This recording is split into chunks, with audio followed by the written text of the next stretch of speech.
Hello there and welcome to Life Beyond Seen, where curiosity settles in like a gentle tide and the strange wonders of the natural world drift close enough to examine without ever disturbing the peace of your evening.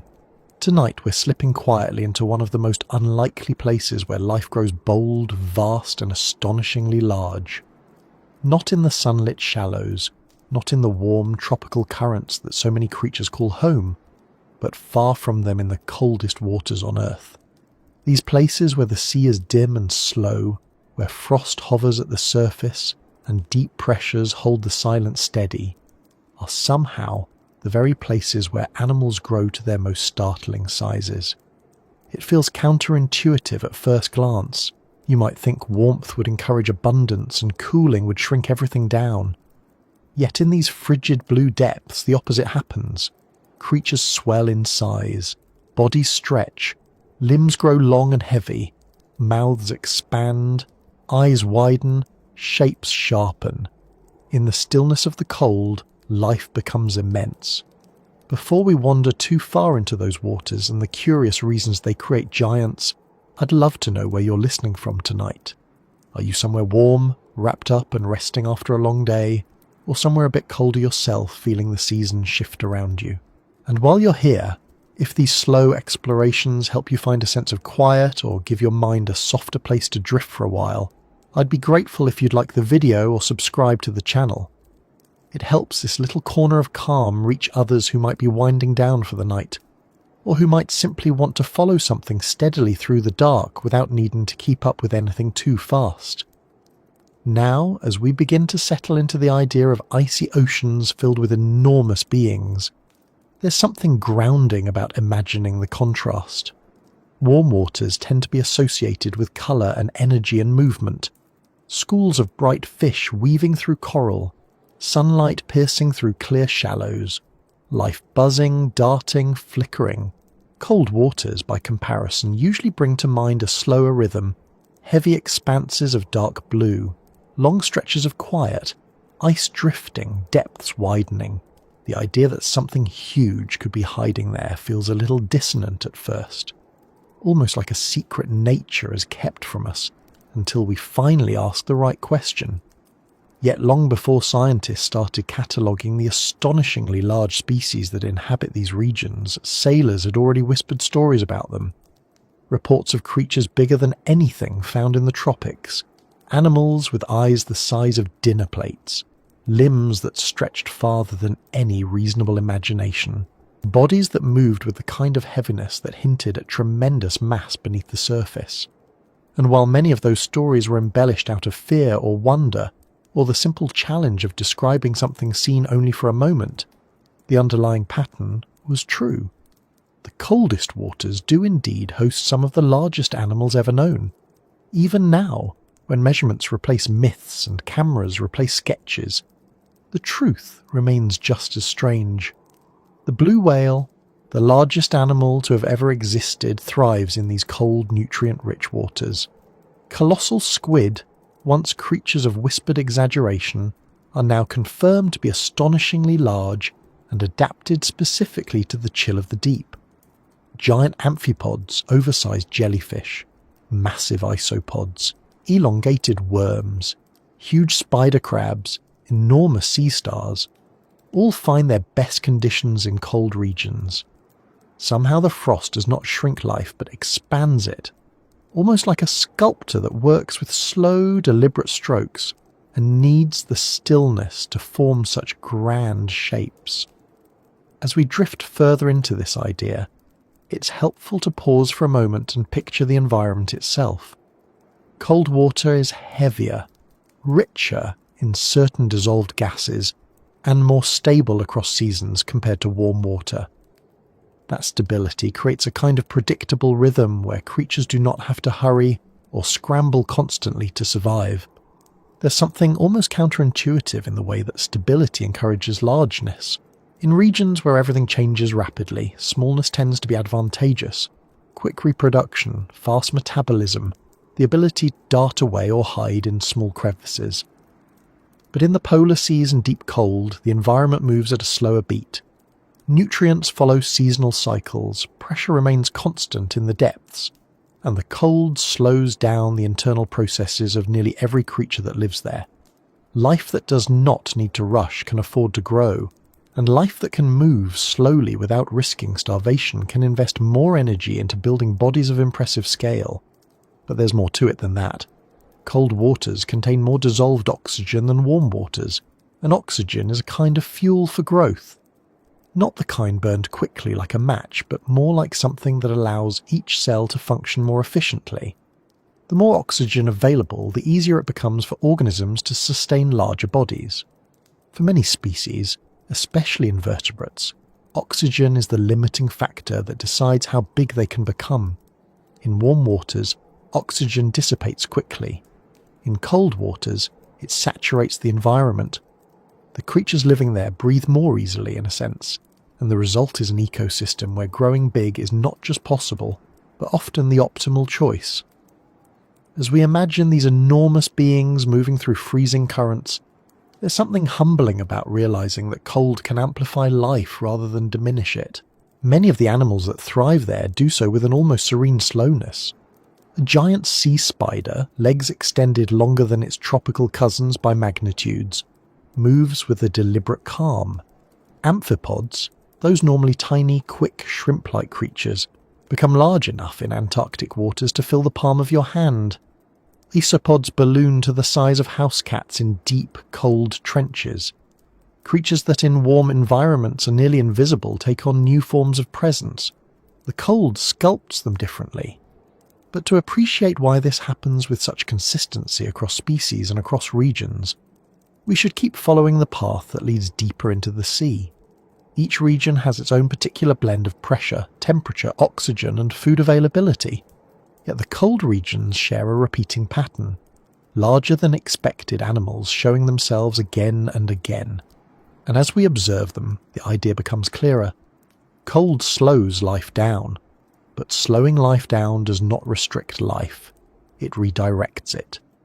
Energy that might otherwise be spent on fast movement or rapid metabolism is instead spent on growth, longevity, and endurance. Many cold water animals live far longer than their warm water relatives. Time gives them room to become immense. In some ways, it is the patience of the cold that allows giants to emerge. You might picture a creature drifting through the dim waters beneath ice shelves, its body heavy but unhurried. It doesn't need speed. It doesn't need bright coloration. It doesn't need the constant alertness that tropical fish display in their fast-paced ecosystems. It needs instead the ability to persist, to endure long stretches of cold seasons, to store energy, to navigate vast distances in search of food carried by seasonal blooms. That endurance is written into its size. A larger creature can store more energy, maintain its temperature or resist the surrounding cold more effectively, travel greater distances, and survive longer periods of scarcity. Size becomes survival rather than excess. And once size becomes survival, the path toward gigantism opens wide. As we drift gently through this idea, there's something compelling about the way evolution shapes bodies, according to environmental rhythms. In the tropics, speed and agility are rewarded, so sizes remain modest.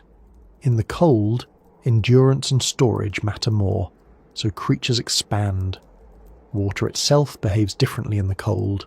It becomes thicker, more viscous, slowing movement, but also supporting larger bodies. Predators that rely on stealth or ambush can afford to grow larger, because they are not required to chase prey at high speed. Prey animals grow larger as well, gaining resilience through mass. Everything adjusts, and beneath all of this, there is the deep sea. The coldest place of all, unaffected by seasons, untouched by sunlight, and unchanging across millennia. Here the pattern becomes even more pronounced. Animals grow large for reasons that echo those of the polar seas, but with even slower intensity. Food arrives intermittently, but usually in rich, sinking pulses. Pressure is enormous, crushing, unrelenting, yet the animals that live there thrive with bodies that appear oversized for their low-energy lifestyle. Slow metabolism means every calorie must be stretched as far as possible. Larger bodies lose heat more slowly, resist pressure more effectively, and stretch their resources over long spans. In the deep cold, being large isn't just a quirk, it's the strategy that works. As we linger on this picture of cold oceans filled with immense forms, it becomes clear that cold does not merely host giants, but encourages them. It sets the stage for them to evolve, survive, and dominate their ecological niches. And as we move a little further, the question shifts from how the cold creates these giants to what exactly is happening inside their bodies, how their muscles, organs, limbs, and even cells operate differently in temperatures that would freeze most forms of life solid. But before we slip into the deeper mechanics of their biology, there's something comforting about appreciating the simple contrast. Many of the biggest creatures on Earth do not thrive in warmth, but in the cold. Not in the quick, but in the slow. Not in the bright, but in the dim. The cold, steady waters of the world are not empty or barren. They are full of enormous lives moving gently through environments that allow them to become vast, unhurried, and enduring. And as we drift further into this story, we'll start to explore how exactly these creatures grow so large in conditions that seem at first glance to be some of the most challenging on Earth. The cold has shaped them, and in doing so it reveals something unexpected about the nature of survival. When we move from the gentle surface chill into the true cold beneath, the kind of cold that settles into the bones of the ocean and stays there year after year, we begin to meet the animals shaped by it. Not creatures merely surviving, but fully adapted to environments where temperatures hover near freezing, where light fades to a muted glow, and where every movement feels cushioned by the weight of the water. These regions are not empty. They are not as barren as they sometimes appear on satellite images. Instead, they are home to beings whose sizes often catch us by surprise. They drift through these depths with a kind of calm heaviness that looks almost effortless, despite the enormous bodies they carry with them. The first thing that stands out in these cold regions is how quiet everything feels. There's a kind of steady silence that doesn't come from emptiness, but from the way the cold slows motion. You can imagine yourself there for a moment. Not as a diver, because no human could comfortably swim in water that cold without serious equipment, but as a drifting observer, moving along with the swell. The water feels thicker than the kind you know, heavier, almost syrupy in its resistance. Every creature you see seems to yield to that slowness. Even the smallest movements look measured. And this pace is not a disadvantage. It's the rhythm that allows their bodies to grow so large. Nothing rushes, nothing darts unless absolutely necessary. Even predators conserve their motions. It's in this steady freeze that some of the giants begin to appear. A massive jellyfish drifting with tentacles trailing behind it like delicate threads, each one longer than it looks at first glance. A huge amphipod skittering across the seafloor, its size far beyond what you'd expect if you've only ever seen its warm water relatives. An enormous sea spider stretching its legs across a distance that almost looks exaggerated until you remember where you are. Then a shadow that isn't a rock at all but a gigantic isopod, its segmented shell reflecting faint patterns of dim blue light as it lifts itself over the sediment. Creatures that in warmer seas remain small enough to ignore suddenly become animals with presence. In these waters, even the simplest shapes seem enlarged. Worms become lengthy ribbons that twist across the seabed. Sea stars grow broad, thick arms capable of covering almost an entire rock with a single stretch. Sponges rise like towers instead of tiny patches. Everything seems to take advantage of the conditions and claim more space for itself. It's not a world of miniature, fragile life. It's a world of slow-building enormity. And the cold, far from hindering it, is what makes it possible. As we drift deeper into this freeze, the sheer scale of some creatures becomes more apparent. One of the most fascinating examples is the Antarctic isopod, a relative of the tiny roly-polies that you can find under rocks in your backyard. In warm waters or on land, they're only a few centimetres long, but in the cold waters around Antarctica, their close relatives can grow as large as dinner plates, with bodies strong enough to withstand crushing pressure and temperatures that rarely rise above freezing. The jump in size isn't a trick of perspective. It's real and it's dramatic. The cold environment slows their metabolism so much that they can survive with a surprisingly low level of energy intake, which frees them to invest in growth rather than constant activity. Nearby, another oversized creature moves across the ocean floor, the giant sea spider, an animal that sounds like it must be fictional until you see its proportions. Its legs spread out with a reach that seems almost unsettling by comparison to the tiny tropical versions. Its body, however, remains relatively small, almost as if all of its effort has gone into extending those long, spindly limbs that help it walk across the deep sea floor. Those legs aren't grown for intimidation. They're grown because the cold water allows for high oxygen availability, and those limbs give it more surface area to absorb that oxygen. It's a practical adaptation, not a dramatic one. And yet the result is undeniably dramatic to anyone encountering it for the first time. There are other giants drifting here too. Large amphipods, those shrimp-like creatures that are usually small enough to barely notice, reach sizes that seem almost comical. Some grow large enough that if you held one in your hand, it would fill your palm and then some. They dart with a sudden burst of motion that briefly disrupts the calm of the surrounding water before settling again. The cold benefits them in several ways: more oxygen, slower metabolism, and the stability of the deep-sea environment. They don't need to stay small and agile to escape predators that rely on quick chases. Predators here are patient. They ambush. They drift. They move with the same slowness as everything else.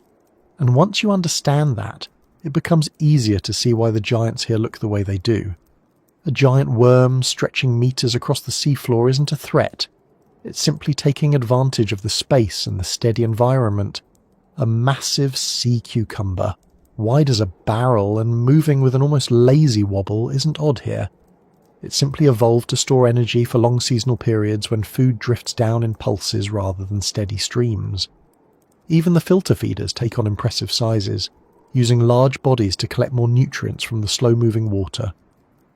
One of the most awe-inspiring animals in these cold waters is the colossal squid, and though its name has become familiar through documentaries and museum exhibits, the actual creature remains far more impressive in reality than any drawing or description can capture.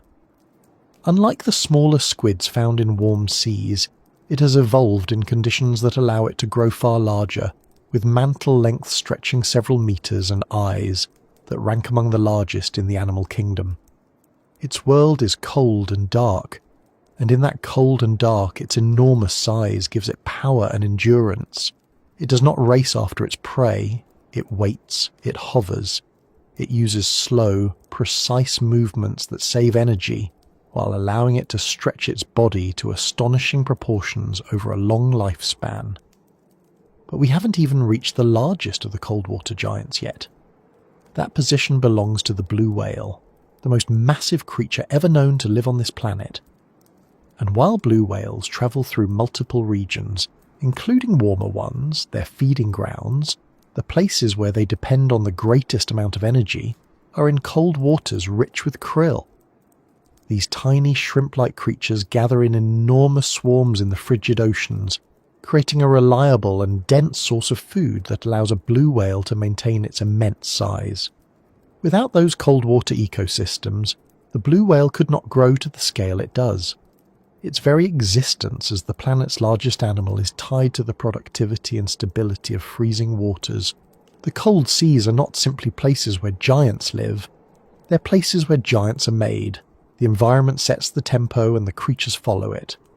Their bodies reflect the slow pace, the stability, and the abundance of oxygen that cold temperatures provide. Even predators here often become larger, not because size grants them speed, but because size gives them endurance. In cold waters, endurance matters more than agility. A larger predator can wait longer, move steadily, and cover greater distances with less energy expenditure. It's a curious reversal of what we see in warm water ecosystems. In tropical regions, small and fast is often best. In the cold, big and slow wins without question. Imagine watching a massive Arctic jellyfish drifting through the deep, its bell pulsating with a steady motion. Each pulse looks unhurried, as if the animal has learned that speed is not necessary. Its tentacles spread out into the water, covering a wide area that allows it to capture prey with minimal effort. It is not in a rush, because nothing around it is. Even the currents themselves move with a thick, deliberate feel, carrying nutrients that support the jellyfish's growth over many seasons. The cold gives it longevity and a stability that warm waters rarely provide. If we continue wandering through these regions, we find that this pattern repeats itself endlessly. Large snails with heavy shells, thick-bodied fish with slow, wide strokes of their fins, spider crabs with legs that seem to stretch out farther than the eye expects. Even plankton species grow larger here, filling the water with drifting clouds of microscopic organisms that have taken advantage of the cold to expand slightly beyond the sizes found elsewhere. The entire food chain stretches upward in size, from the smallest participants to the largest, and that shift affects every predator, every scavenger, and every drifting feeder that moves through the cold. But this isn't just about bodies increasing in size for no reason. It's about the way cold alters the entire structure of an ecosystem. The nutrients behave differently, the currents behave differently, the cycles of life and reproduction behave differently. Many cold water species live longer lives because the slow metabolism helps them avoid the wear and tear of rapid energy use. A creature that lives longer has more time to grow. And because growth never rushes in these waters, size becomes a gradual achievement rather than a quick sprint. It's interesting to think about how the same animal might look if you simply changed its environment. A familiar species placed in colder waters often grows larger. The same species placed in warmer waters remains smaller. This pattern isn't limited to the ocean. It appears in many kinds of environments across the world. Scientists call it a rule, an observation that cold regions tend to produce larger-bodied animals. But the ocean offers the most dramatic examples, especially in the deep and in the polar seas. Here, the rule becomes more like a recurring theme that defines entire groups of organisms. As we continue drifting through this icy environment, it becomes clear that the cold is not a barrier to life, but a sculptor of it. The giants that live here are not exaggerations or anomalies. They are the natural outcome of long stretches of time spent in a place where size provides stability, where energy can be conserved through slowness, and where oxygen allows cells to perform efficiently. The cold invites growth, not by speeding it up, but by letting it unfold at a pace that leads steadily toward immensity. And as we follow these drifting giants through the deep freeze, we begin to see how the unique physics of cold water allow them to thrive in ways that warm water species cannot. There is a logic to their largeness. Every adaptation makes sense when viewed through the lens of slow metabolism, abundant oxygen, stable pressure, and the need for endurance over speed. The cold shapes life gently but with a firm hand, guiding it toward forms that look almost exaggerated but are perfectly suited for the environment. As we continue deeper into this story, we'll start to look more closely at the biological reasons behind this phenomenon, exploring how the cold changes internal processes and how these changes ripple outward to shape the giants we see drifting through these frozen waters. The freeze is not the end of life, but the beginning of a different kind of growth, and understanding that takes us further into the workings of life in the cold than simple observation can show. When we move from the world of drifting giants to the quiet forces that allow them to exist at all, the picture becomes clearer in a way that feels both simple and strangely powerful. Life in the cold isn't just shaped by evolution in the broad sense. It's sculpted by physical laws that behave differently here than they do in warmer places. Everything we've seen so far, the slow movements, the heavy bodies, the large shapes, is rooted in the way cold water changes the rules. Not in a mysterious or magical way, but in a steady mechanical way that affects every cell, every breath, every molecule of the creatures living there. The physics of cold water is the quiet architect building these immense bodies piece by piece over time. Before diving too deep into the mechanics, it helps to remember what cold actually means for molecules. In warmer temperatures, molecules move quickly. They bounce, they collide, they zip around each other in constant motion. The energy feels jittery, almost restless. In colder temperatures, the opposite happens. Molecules slow down, their movement becomes more restrained. The energy they carry drops, and the water around them becomes denser and heavier. This slower dance sets the entire stage for life in cold oceans. It influences how fast chemical reactions happen, how much oxygen dissolves in the water, how nutrient cycles behave, and how energy flows from one organism to the next. One of the most important pieces of this puzzle is oxygen. Cold water can hold far more oxygen than warm water. This isn't a gentle difference, it's a significant one, large enough to completely transform the possibilities available to living things. Oxygen is the fuel of most life on Earth. Creatures need it to break down food, store energy, and power every cell in their bodies. In warm water, oxygen escapes easily. It slips into the air, leaving the water with much smaller reserves. In cold water, oxygen stays dissolved. It saturates the environment, making it easier for animals to breathe, especially those that rely on passive diffusion instead of active lungs or gills. This abundance of oxygen is one of the main reasons cold water animals can grow so large. When oxygen is plentiful, cells can function efficiently even in large bodies. They can grow, repair, and operate without struggling for breath. Warm water creatures often face limitations on size, not because they don't have the genetic potential to grow, but because their environment restricts how much oxygen their tissues can access. In cold water, this limitation eases. It opens the door for bodies that stretch far beyond what would be possible in warmer regions. But oxygen isn't the only piece of the story. The cold also slows metabolism. In warm environments, animals burn through energy quickly. They move fast, digest fast, breathe fast, and live fast. Their bodies are constantly working to keep up with the demands of warm water survival. This speed makes them small because small bodies heat and cool quickly, move efficiently, and require less energy overall. In the cold, however, metabolism drops. Everything takes longer. Digestion slows. Growth becomes a measured process rather than a rapid sprint. Movement becomes steady instead of abrupt. And with that slowness comes an interesting advantage. Creatures don't need to eat as often, and they can stretch small amounts of food across long spans of time. That stability allows them to build more mass over the years. Slow metabolism also reduces the wear and tear that comes from rapid movement. Tissues last longer. Lifespans extend. A creature that lives longer has more time to grow. When you combine long life, slow metabolism, and abundant oxygen, the outcome is almost inevitable. Big bodies built with patience rather than urgency.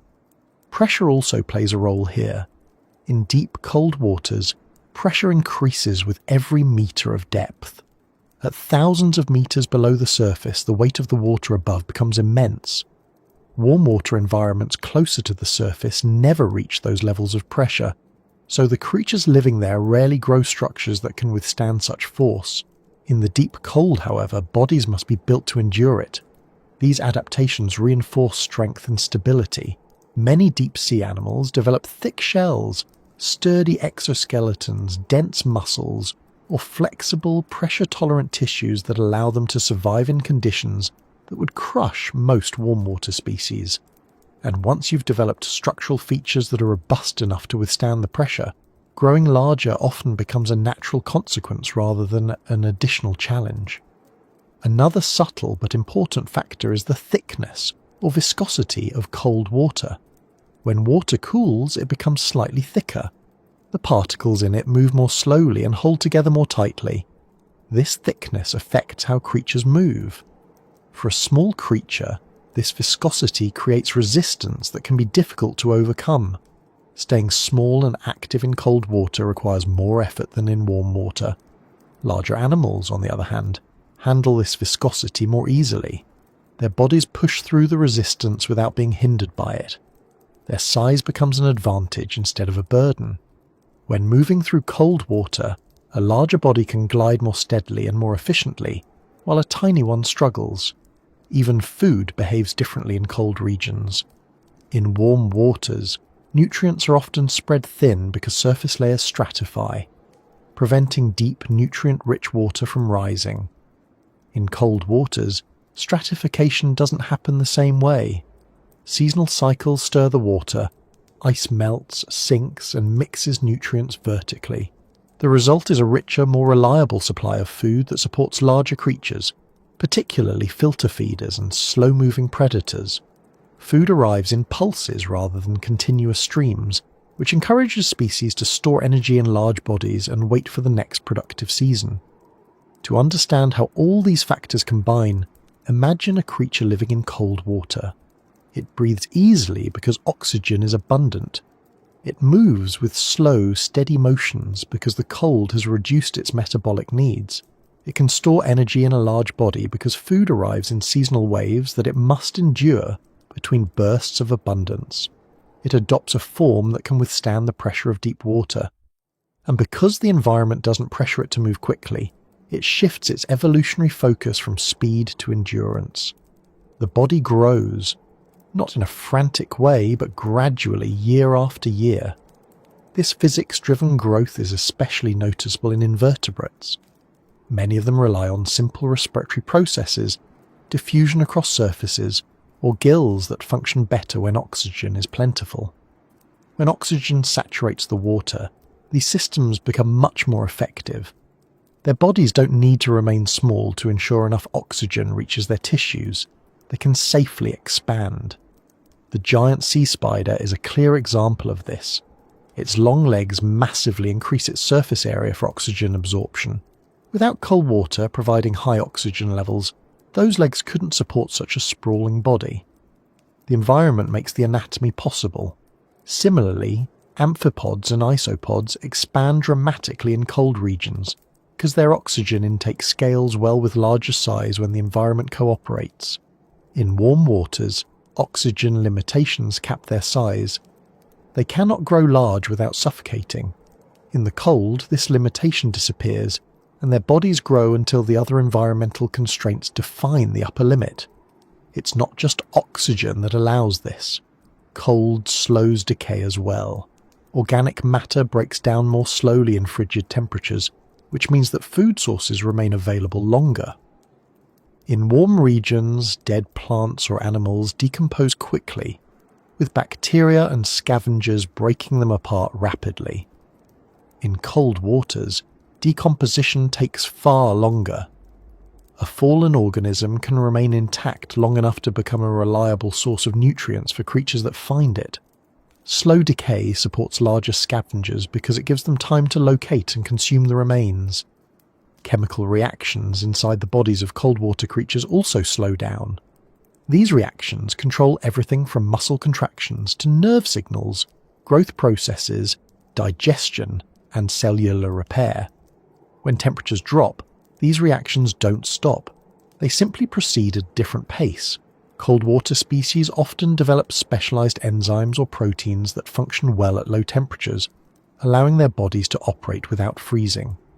These adaptations make their internal processes both stable and predictable. Stability encourages endurance, and endurance again encourages size.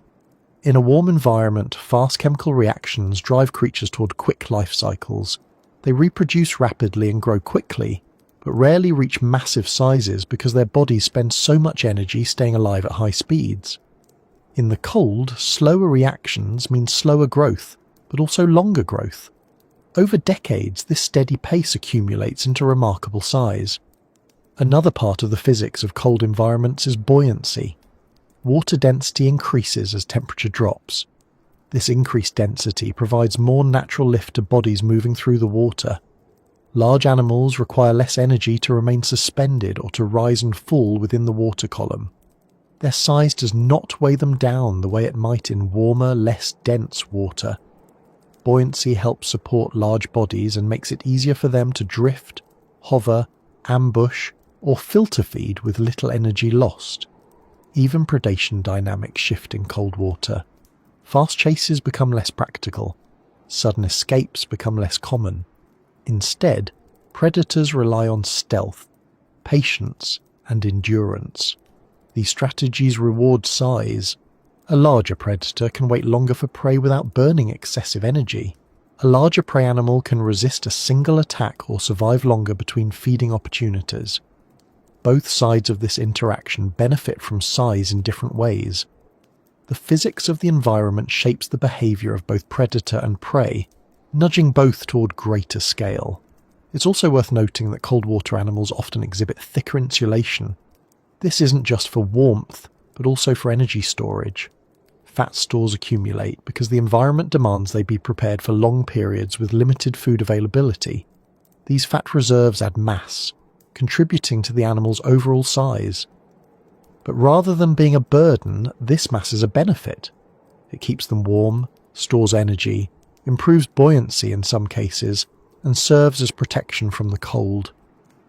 All these physical realities create a kind of ongoing negotiation between organisms and their environment. Every adaptation is a response to the physics of cold. As creatures adapt to survive, their bodies change shape, scale, and capability. Over millions of years, these adjustments become the default form.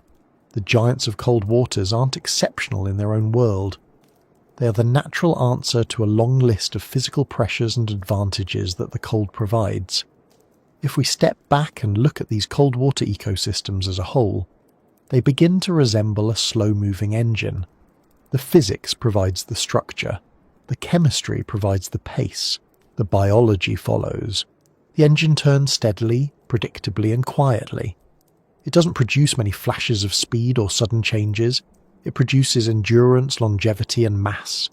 The cold nurtures size by making it easier to maintain large bodies and harder to maintain small ones. Over time, this imbalance shifts the entire ecosystem upward in scale. As we stay with this idea, the connection between physics and biology becomes more direct. The cold doesn't just create giants, it requires them. Small creatures struggle more with cold environments because their bodies lose heat quickly. Their surface area is too high relative to volume, and their internal processes slow beyond functional levels. Larger bodies conserve heat better, even in creatures that don't regulate their temperature. They have more reserves, more structure, more oxygen uptake, and more stability. The cold rewards those traits again and again until the giants become the normal residents of these regions. And as we move on from this set of physical explanations, the story naturally leads into how these forces shape evolution itself. Not just the moment-to-moment survival strategies, but the long arcs of change across generations. The cold doesn't simply freeze time, it stretches it in a way that guides species toward forms that would be improbable elsewhere. And that takes us deeper into the evolutionary patterns that have shaped these enormous animals over millions of years, showing how adaptation and time work together to create the vast forms drifting through the cold. When we focus on the cold oceans and try to understand why so many of their creatures grow to such unusual sizes, one detail keeps returning in almost every explanation. Cold water holds an enormous amount of oxygen, much more than warm water ever can, and that extra oxygen changes everything. It doesn't just help animals breathe more easily, it reshapes their entire physiology. It determines how large they can grow, how fast they move, how long they survive, and even how they interact with their surroundings. The giants drifting in these waters don't simply tolerate cold. They thrive because the cold carries the breath they need in abundance. Oxygen is one of the most basic requirements for life as we know it. For animals, especially large ones, it's the fuel that powers every cell. Without enough oxygen, a creature's body reaches a hard limit. Muscles can't expand further, organs can't support more tissue, and metabolism suffers. Warm water animals often push against those limits. They must stay small, quick, and efficient because oxygen is harder to come by. The heat makes the molecules in the water move rapidly, leaving little room for dissolved gases. As temperatures rise, oxygen slips out of the water and into the air. Warm tropical waters may look vibrant on the surface, but they often hold less of the fundamental ingredient that supports large bodies. Cold water behaves differently. When temperatures drop, oxygen dissolves easily and stays dissolved. It doesn't escape, it saturates the environment. Even a quick comparison shows how dramatic this difference is. Near freezing water can hold almost twice as much oxygen as warm equatorial seas. That extra oxygen doesn't just float around unused, every creature in the region takes advantage of it. To understand how important this is, imagine an animal's body from inside out. In the simplest terms, every cell inside that body needs oxygen to function. Not just for breathing in the everyday sense, but to break down food, repair tissues, produce energy, and grow. The bigger the body, the more cells it contains, and the more cells it contains, the more oxygen those cells require. Without a sufficient supply, large bodies become unsustainable. They begin to collapse under their own demands. Warm water species find their maximum size capped by this limitation. Cold water species, on the other hand, live in an environment where the oxygen supply is rarely the limiting factor. Their bodies can expand without threatening their own survival. This becomes especially important for animals that rely on simple breathing structures. Many of the giants in cold waters don't have lungs or complex gills. Some absorb oxygen directly through their skin. Others use surfaces lined with thin membranes. These methods are efficient only when oxygen levels are high. Put those same species in warm water and they quickly shrink or struggle. Place them in cold water rich with oxygen, and their size increases generation after generation. The giant sea spider is one of the clearest examples. Its body seems almost disproportionate at first. It has a small central core and extremely long legs. Those legs aren't just for walking across the seafloor. They act as surfaces for oxygen absorption. The creature doesn't use lungs or traditional gills. Instead, it relies on the oxygen that diffuses across the membranes in those legs. In warm water, that system would fail. In cold water, where oxygen's plentiful, those long legs become a huge advantage. They allow the animal to grow far larger than its warm water relatives, with enough oxygen reaching every part of its body. The same principle applies to Antarctic amphipods, deep-sea worms, enormous isopods, and other invertebrates that balloon in size in cold regions. Their bodies are built for simplicity, and simplicity thrives when oxygen is everywhere. These animals don't need complicated machinery to move oxygen around. The environment delivers it directly to them. They can grow larger without redesigning their internal systems. It's almost as if the cold ocean gives them a free pass, removing the usual limits placed on small-bodied creatures. Even animals with more advanced respiratory systems benefit from the oxygen-rich water. Fish living in cold seas tend to have larger gills relative to their body size. They take in more oxygen with each passing moment. Their muscles can do more work with less effort. Their organs can support greater mass. The abundance of oxygen reduces the strain on every part of their anatomy. Instead of operating at the edge of their limits, they operate comfortably below those limits. That comfort gives them room to grow. When we extend this idea to some of the largest animals ever known, the pattern becomes even more striking. The blue whale, as enormous as it is, depends on cold waters during its feeding season for a reason. The prey it feeds on, krill, requires oxygen-rich conditions to exist in the vast swarms that sustain whale populations. Krill themselves benefit from cold, oxygenated water. They grow in extraordinary numbers, forming dense masses that only exist in regions where the environment supports them. Without those swarms, the energy required to feed a blue whale would be impossible to gather. So the whale's size is not just linked to its own biology, but to the biology of the creatures beneath it, all of them connected to the cold's ability to hold oxygen. Oxygen also governs how active these large animals can be. Warm water species burn energy quickly because their metabolism runs faster. With less oxygen available, they must pace themselves carefully. Their bodies can't afford long bursts of activity without risking exhaustion. Cold water animals don't face that same constraint. A large creature in an oxygen-rich environment can afford long, slow movements that barely tax its energy reserves. Its muscles aren't starved. Its organs aren't straining. It has room for endurance. Consider the colossal squid.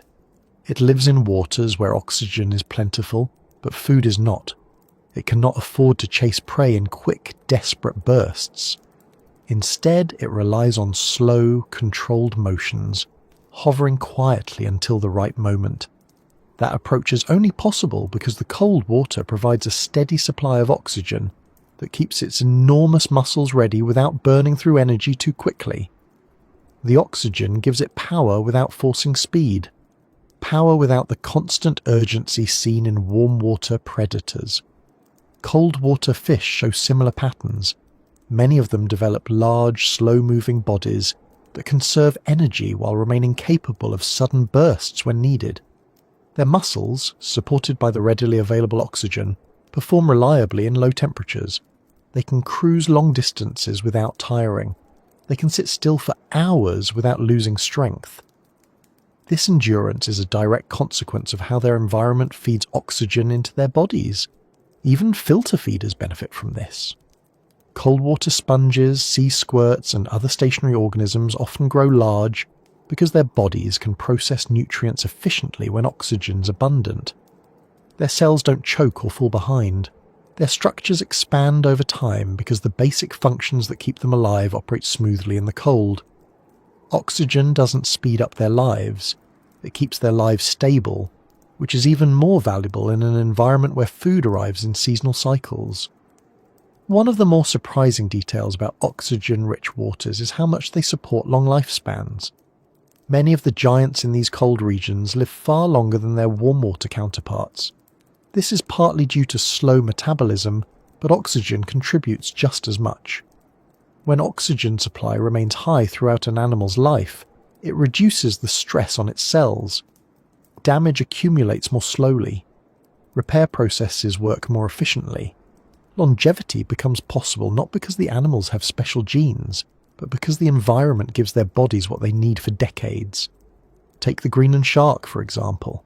It lives in some of the coldest waters on Earth, and grows at a pace so slow it's almost hard to comprehend. Its body takes advantage of every ounce of oxygen the water offers, moving through life at a steady, unhurried rate. Scientists estimate that some individuals live for centuries. The shark's immense size doesn't come from rapid growth, but from consistent oxygen-supported growth that continues for a lifetime far longer than most animals ever experience. Oxygen-rich waters also influence how energy flows through entire ecosystems. In warm waters, energy moves quickly but chaotically. Food appears in bursts, disappears fast, and forces species to adapt to sharp changes. In cold waters, oxygen helps stabilize everything. Producers grow in steady patterns. Consumers rely on predictable oxygen levels. Predators and prey find rhythms that don't fluctuate wildly. This stability supports large animals because it gives them predictable conditions. They don't need to shrink in response to sudden environmental shortages.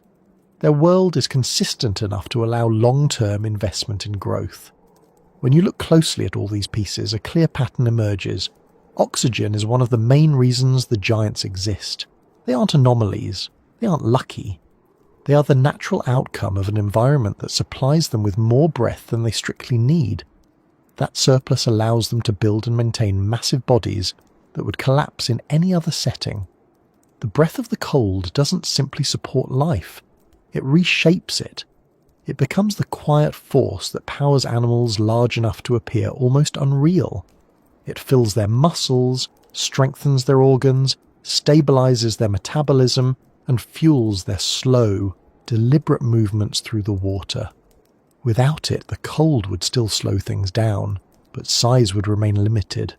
With it, the cold becomes a place where life can stretch out and occupy a scale that feels almost impossible in warmer regions.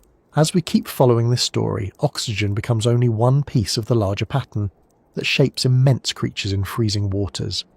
There are still the deep metabolic changes, the strange efficiencies that cold offers, and the evolutionary pathways that have taken these animals from ordinary beginnings to extraordinary forms. The breath of the cold gives them the potential. The next steps reveal how they use it to become the giants drifting through these frigid seas. If oxygen gives cold water creatures the breath they need to grow large, then the pace at which they use that breath shapes what they become. A slow metabolism might sound like a limitation at first. In everyday life, we associate slowness with inefficiency, with heaviness, with inactivity. But in the cold oceans, that slowness becomes something entirely different. It becomes a strategy, a stabilizing force, and ultimately one of the most important reasons creatures here reach such impressive sizes.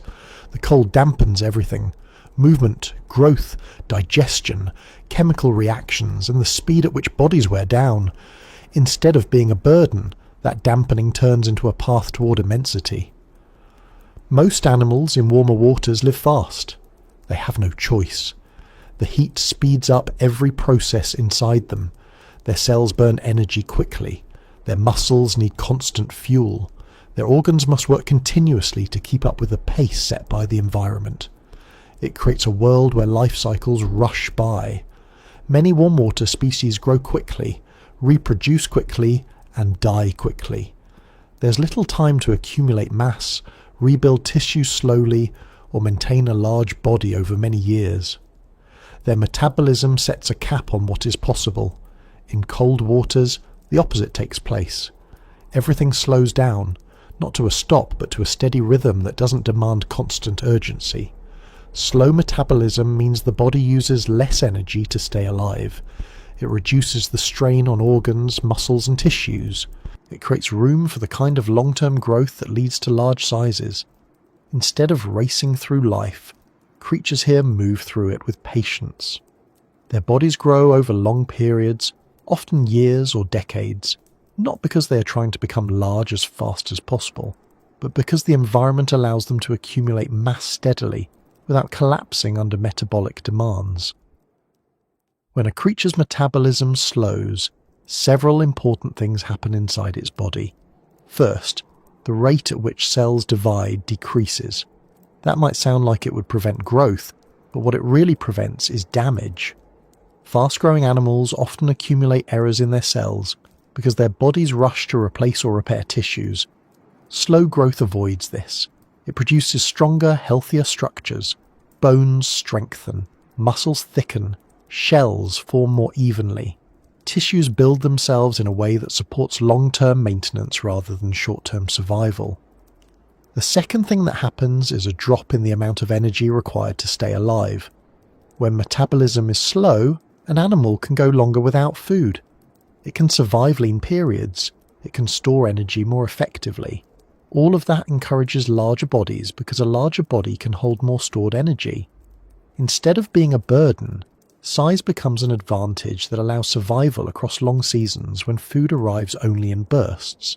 This pattern shows up clearly in many cold water species. Sea cucumbers in deep, cold regions grow far larger than their warm water relatives because their slow metabolism allows them to store nutrients over long periods. Giant isopods become huge because their metabolism lets them endure months without a meal. When they finally feed, they store the energy in their broad bodies. The cold slows everything around them, so they aren't forced to burn those reserves quickly. Slow metabolism also reshapes how predators and prey interact. In warm waters, speed is almost always essential. Predators chase down prey with rapid bursts. Prey escape with quick maneuvers. Both sides burn through energy rapidly. Both sides stay relatively small because small bodies move efficiently during rapid action. In cold waters, slow metabolism affects every level of this relationship. Predators do not rely on speed, they rely on patience and endurance. Prey don't race away. They conserve energy by moving minimally. In this calmer dynamic, large bodies make sense. A slow-moving predator with a large body can wait for hours or days without tiring. A slow-moving prey animal with a large body has more energy stored and is less vulnerable to sudden attack. The entire system shifts towards stillness, and that stillness favours size. Another advantage of slow metabolism is reduced cellular damage. In warm waters, animals generate more free radicals, unstable molecules that damage cells, simply because their metabolism runs fast. Over time, that damage limits lifespan and growth. In cold waters, slower metabolism generates fewer of these harmful molecules. Cells stay healthier, tissues last longer. If damage does occur, the slower pace allows more careful repair. A long-lived creature with steady repair processes can grow to impressive sizes without the deterioration that would limit similar growth in warm regions. This is part of why some of the longest-lived animals on the planet come from cold waters.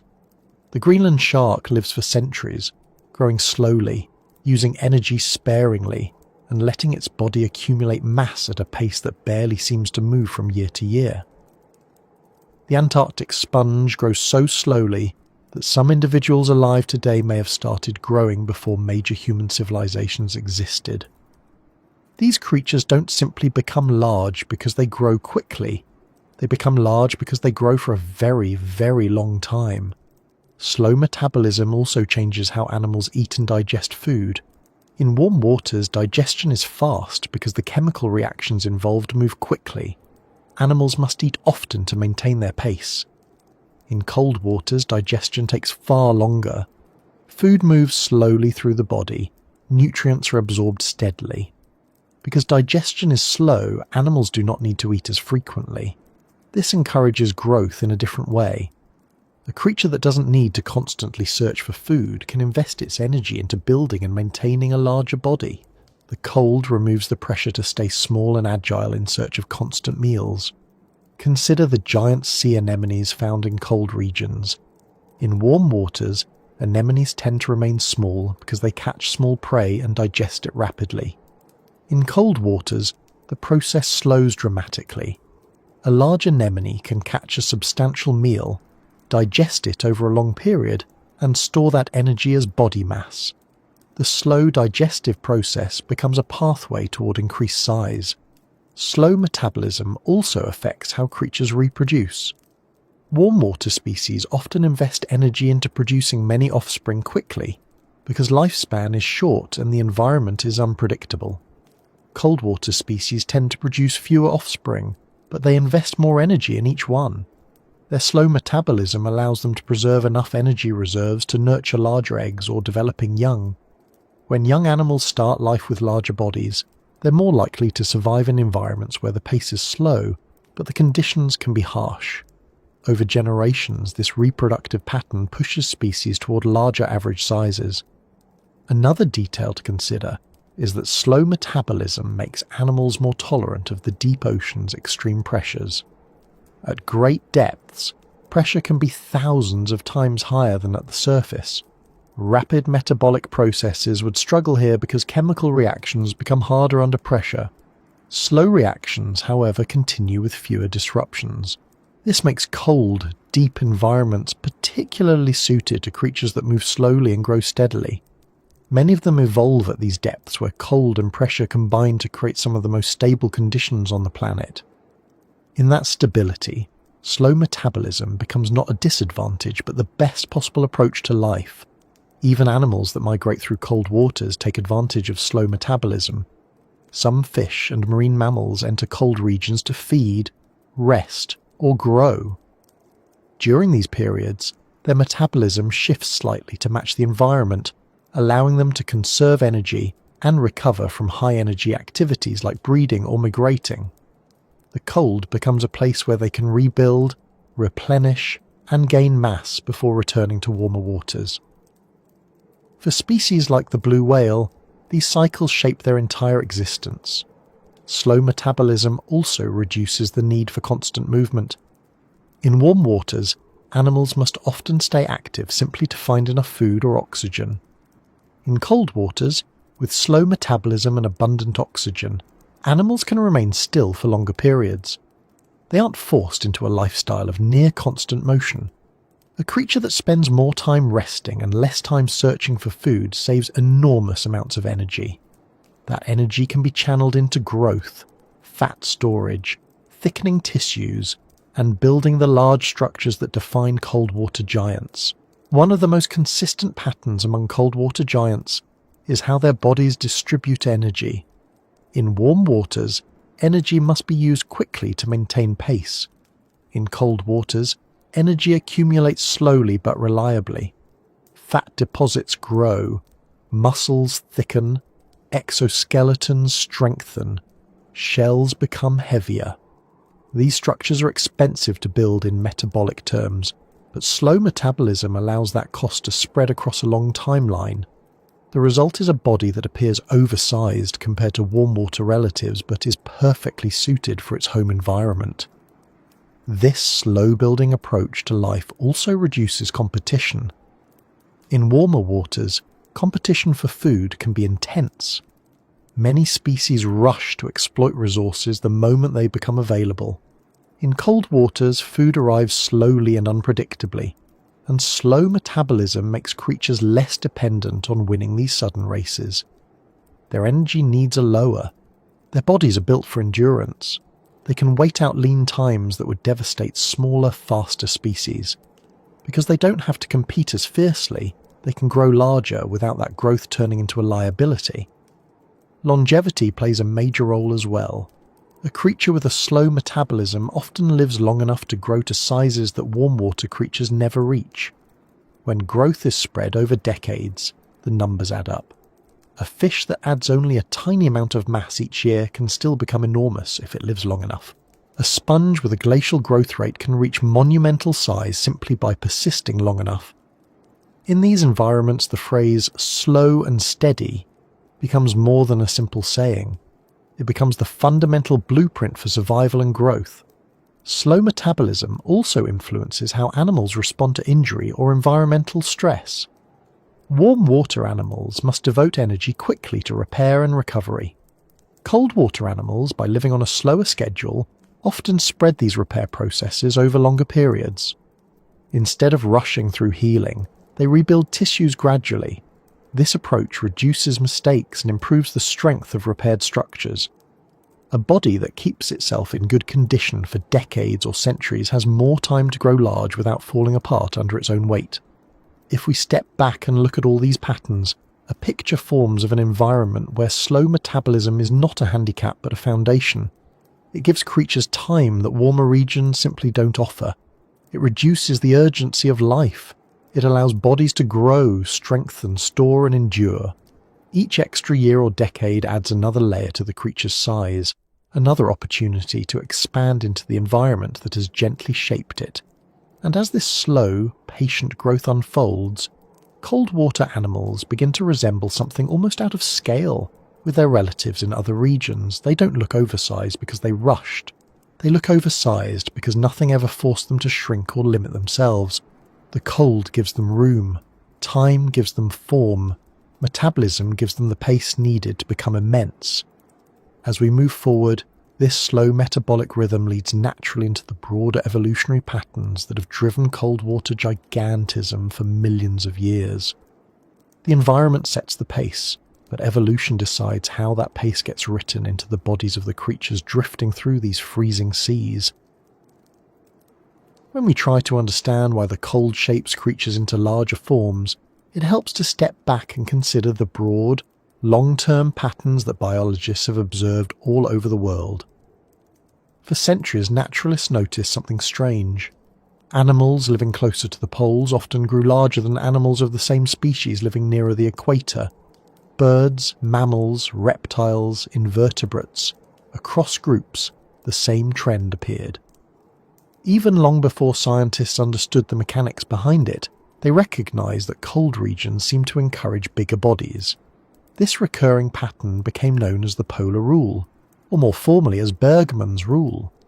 It doesn't explain everything about cold water giants, but it provides an important starting point for understanding why freezing environments amplify the body in such a consistent and predictable way.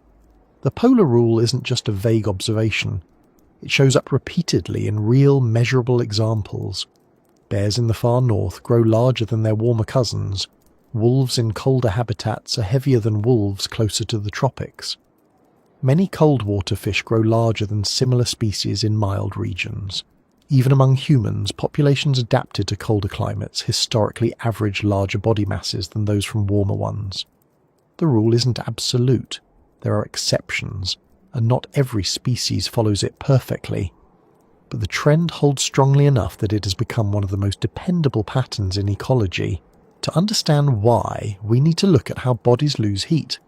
Every animal gives off warmth. It's an unavoidable consequence of being alive. The key factor is surface area. A small body has a large surface area compared to its volume. A large body has a smaller surface area relative to the mass inside it. The smaller the surface area, the slower the heat escapes. In warm environments, animals don't need to conserve heat. They often do the opposite.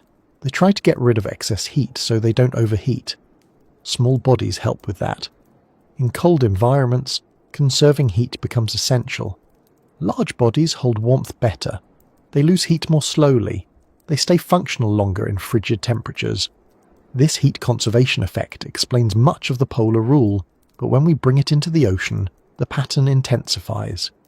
Water pulls heat from a body much faster than air ever could. Even mildly cold water drains warmth at a pace that would shock most land animals.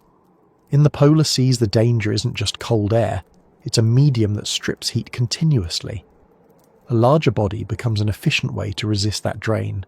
It gives the creature more internal volume to generate heat and less surface area to lose it. For warm-blooded animals like whales, seals and penguins, this relationship is clear. Their immense size isn't merely a product of evolution's creativity. It's a survival tool perfectly matched to the physics of their habitat. But the polar rule doesn't stop at warm-blooded creatures. It influences cold-blooded animals too, in ways that at first seem contradictory. Cold-blooded creatures don't generate their own heat. They rely on the environment to warm their bodies. You might expect them to stay small in cold places because large bodies warm more slowly. Yet many of them also become giants in cold waters. The explanation for them lies not in heat retention, but in other advantages that large bodies offer, advantages that become even more useful in cold oceans than on cold land. One of those advantages is energy storage. A larger body can store more fat, more nutrients, more reserves needed to survive periods when food is scarce. In the polar regions, food often comes in pulses. During certain seasons, the waters explode with life. Plankton blooms, krill swarms, nutrient upwellings. But in other seasons, food nearly vanishes. A small animal with a fast metabolism would struggle. A large animal with stored energy can survive the lean months without constant feeding. Over generations, this dynamic encourages the evolution of larger bodies, because creatures with more reserves survive the long winters and reproduce more successfully. Another advantage involves pressure and mobility. In the deep ocean, cold waters extend downward into regions of crushing pressure. Small creatures often struggle to move efficiently through these depths because their bodies lack the momentum to glide or drift without constant effort. Larger bodies experience drag differently. They move with more fluidity through thick, cold water. Their momentum carries them farther. Their size becomes a stabilizing force, helping them navigate environments that would exhaust smaller animals. Then there's reproductive output. Large bodies often produce larger offspring or more resilient eggs. In cold environments where young animals face harsh conditions from the moment they emerge, size becomes an important safeguard. A slightly larger egg might contain enough nutrients to sustain a developing embryo longer. A slightly larger juvenile might withstand the cold better or survive longer between meals. Over time, the polar rule influences not only adult bodies, but the early stages of life as well. When we apply all these forces, heat conservation, energy storage, movement efficiency, reproductive survival, and slow metabolism, the pattern becomes clear. Cold doesn't automatically cause animals to grow larger. Cold creates a set of conditions where larger animals survive more easily. Evolution takes care of the rest. This pattern becomes even more striking when we examine how entire food webs shift in cold regions. In warm waters, energy flows quickly. Producers like algae and small plants grow fast. Herbivores eat quickly. Predators chase prey at high speed. Everything moves rapidly through the ecosystem. In cold waters, the pace changes entirely. Nutrients move slowly. Algae grow in bursts related to sunlight and seasonal cycles. Animals feed at a slower pace. The energy flow becomes smoother and less frantic. When energy flows slowly, animals don't need to stay small to react quickly. They can afford to slow down, conserve energy, and let their bodies grow. This is one reason why the Antarctic Ocean supports such large populations of krill, tiny animals individually, but collectively one of the largest biomasses on the planet. Their growth is tied to cold waters, where nutrients cycle reliably through the seasons. And because there are so many of them, they support many of the largest animals in existence. The scale of life in cold regions doesn't begin with giants. It begins with rich foundational species that thrive in the cold. The giants are simply the final expression of a food web built on slow cycles and abundant oxygen. The polar rule also helps explain why cold water gigantism can occur even in groups where it might seem surprising. Sponges, for example, grow to massive sizes in polar seas. Cold slows their growth rate dramatically, but it also extends their lifespan. A sponge that grows for several hundred years can become enormous, not because it grows fast, but because it grows steadily without interruption. The cold ensures that its tissues remain stable. The problem in warmer waters is that rapid metabolic processes lead to breakdown, death, or predation long before a sponge could reach such age. Cold waters remove those barriers. Another place where the polar rule becomes clear is in crustaceans. In warm waters, crabs and shrimp tend to stay relatively small. Their bodies require large amounts of oxygen to move quickly, and warm waters simply don't hold enough oxygen to support oversized individuals. In cold waters, that limitation disappears. Oxygen saturates the environment, and slow metabolism reduces overall energy demands. Combined with the polar rule's tendency to favor mass for survival, this pushes species like Antarctic sea spiders and giant amphipods towards sizes that dwarf their tropical relatives. One interesting detail is how the polar rule interacts with surface-to-volume ratios. Even in cold waters, not every species becomes large. Tiny plankton, for example, remains small because their survival depends on drifting with currents. But many mid-sized species shift upward in size because the cold favours volume over surface area. For every increase in volume, the body gains mass and internal resources. For every increase in surface area, the body loses heat and energy. In warm waters, small bodies with large surface areas thrive because they lose heat rapidly and stay active. In cold waters, small bodies with large surface areas lose heat too quickly. Larger bodies with smaller proportional surface areas endure better. This rule even influences how bodies are shaped.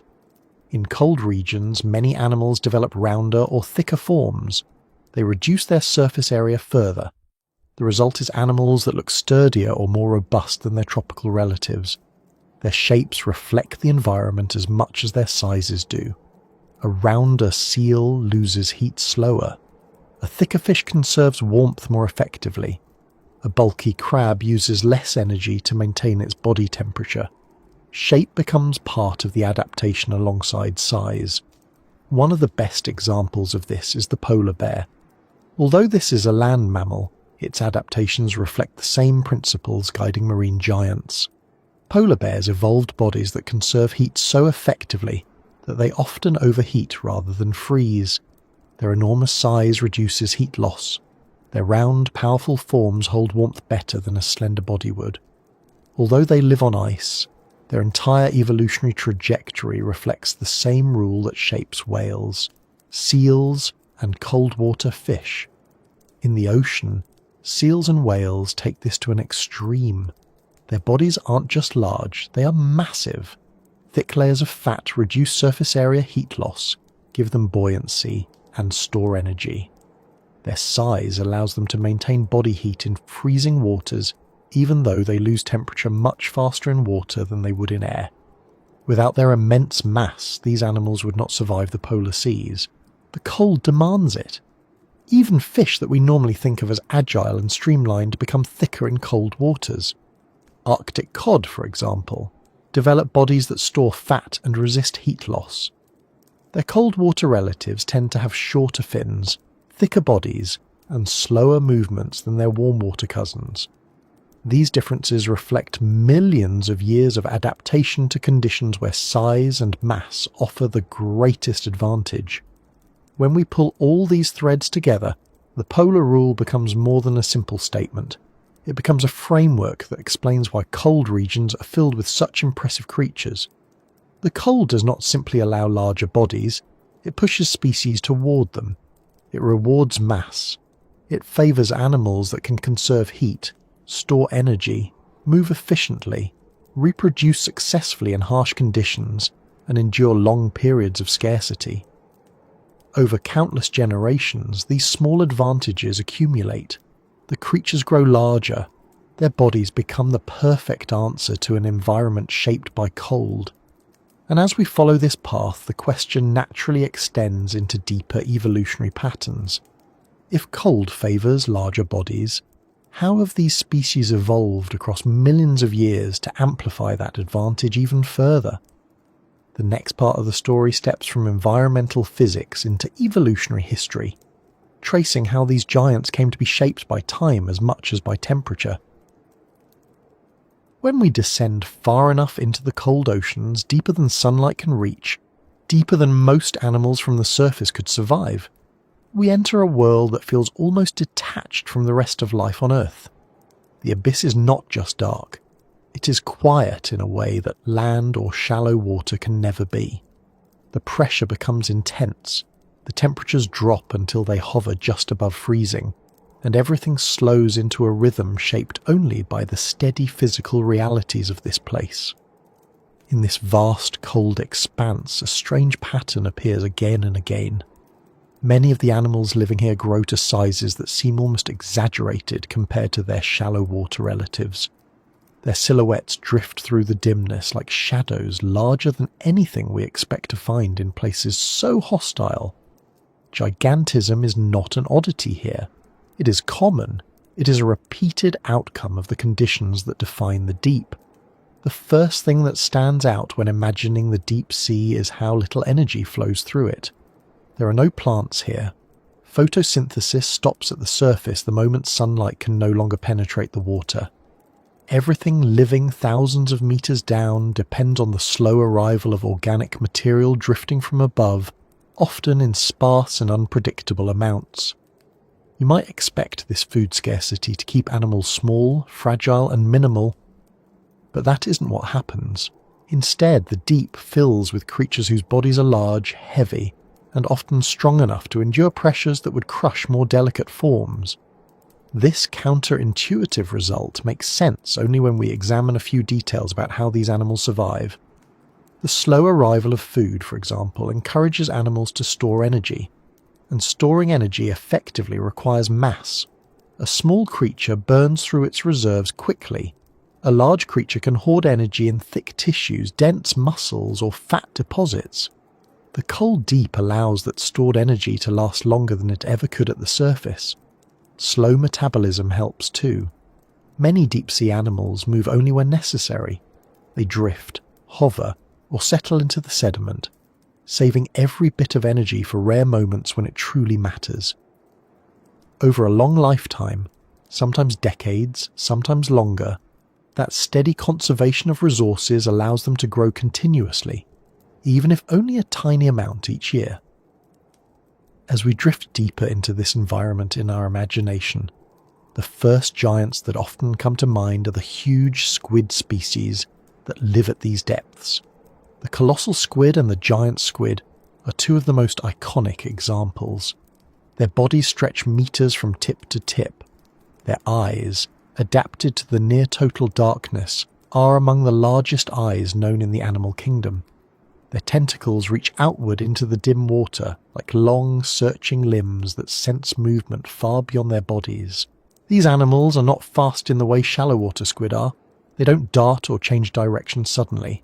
They move with controlled precision, each motion powered by muscles that conserve energy through the cold. Their size helps them endure the long intervals between meals, and their slow metabolism allows them to wait patiently for the right moment to strike. The deep sea is filled with similar patterns. Creatures we normally expect to be small become unexpectedly large in the abyss. Sea isopods, which look like oversized pill bugs, roam the seafloor with thick armoured plates and slow, deliberate movements. They can grow to the size of a house cat, far larger than their warm water relatives. The pressure doesn't crush them because their bodies are built with flexibility and toughness. Their large size isn't a luxury. It's a survival adaptation that helps them digest large meals slowly over extended periods without needing constant feeding. The same applies to giant amphipods. In shallow waters, these crustaceans are tiny, nearly invisible creatures that dart around with frantic energy. In the deep cold, they become much larger. Their bodies elongated and strong enough to withstand crushing pressure. They use their size to travel long distances across the seafloor in search of food. Their slow metabolism keeps them from burning their energy reserves too quickly. Every movement is calculated and every bit of food matters. Over years of steady living, their size becomes both a resource and a necessity. Even worms take on forms that challenge what we expect from animals with simple body plans. Deep-sea polychaete worms stretch several meters long, moving through the sediment with gentle, measured undulations. Their bodies can handle the extreme cold because their internal processes slow down so much that every cell functions at a careful pace. Their size helps them store energy and resist the cold, allowing them to live long lives in a place where rapid growth would be impossible. But gigantism in the deep sea isn't limited to familiar groups like crustaceans or mollusks. It appears in some of the simplest animals on Earth. Sea stars and sea urchins become enormous on the ocean floor. Some starfish develop thick arms that spread across large distances as they slowly crawl across the sediment. Their slow movement is not a sign of weakness. It's a sign of adaptation. They do not need to hurry. The deep rewards patience. Size gives them access to more food spread across wider areas and allows them to survive long periods between meals. Even jellyfish, creatures made primarily of water, grow to astonishing sizes in the deep. Some species have bells that stretch several meters across and tentacles that drift out into the water like impossible threads. Their slow pulsing movement matches the rhythm of the deep. They do not chase prey. They simply wait for something to come into contact with their tentacles, letting the environment deliver food in its own time. Their size is what gives them the reach to survive in such a sparse ecosystem. As we continue imagining this descent, it becomes clear that gigantism in the deep sea isn't a single adaptation, but a collection of interconnected advantages shaped by the environment. The cold slows digestion. The pressure supports and stabilizes large bodies. The energy scarcity encourages long-term storage. The oxygen, though less abundant in the deepest layers, is used efficiently because of slow metabolism. The animals here evolve toward forms that can endure isolation, starvation, and pressure. Over millions of years, the species that survive are the ones whose bodies match the demands of this place. Their size is not a luxury. It is the outcome of natural selection shaping life to fit a world defined by extremes.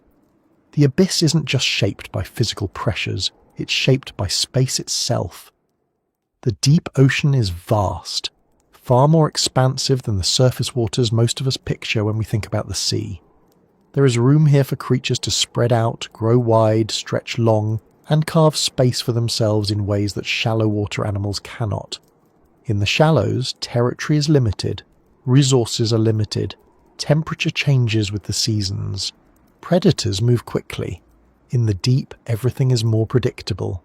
The temperature remains consistently cold, the pressure constant, the environment stable. Unchanging conditions over millions of years create a world where slow and steady evolution works perfectly. Growth becomes gradual, generational, and uninterrupted. With stability comes longevity. Many deep-sea animals live far longer than their surface relatives. Some species of deep-water fish live for more than a century. Deep-sea corals, rooted calmly in the darkness, grow so slowly that some have been alive for thousands of years, and the longer an organism lives, the more time it has to grow. This steady build-up across decades causes the large sizes that seem out of place when compared to the rapid, short lives of many surface species. In the deep cold, size becomes the natural outcome of slow growth paired with long lifespan. The deep sea is also a place where predators rely on stealth rather than speed. This shift changes the entire dynamic of how size functions. In the surface world, being small and fast helps animals escape predators. In the deep, being small and fast is almost irrelevant. Visibility is limited. Movement is slow. Predators detect prey through vibrations or chemical trails rather than sight. Being large helps animals avoid becoming prey because it makes them harder to swallow, harder to overpower, and harder to break apart. Large bodies become a defense mechanism in their own right. A creature simply too big to bother attacking is more likely to survive. Another intriguing aspect of deep-sea gigantism comes from body composition.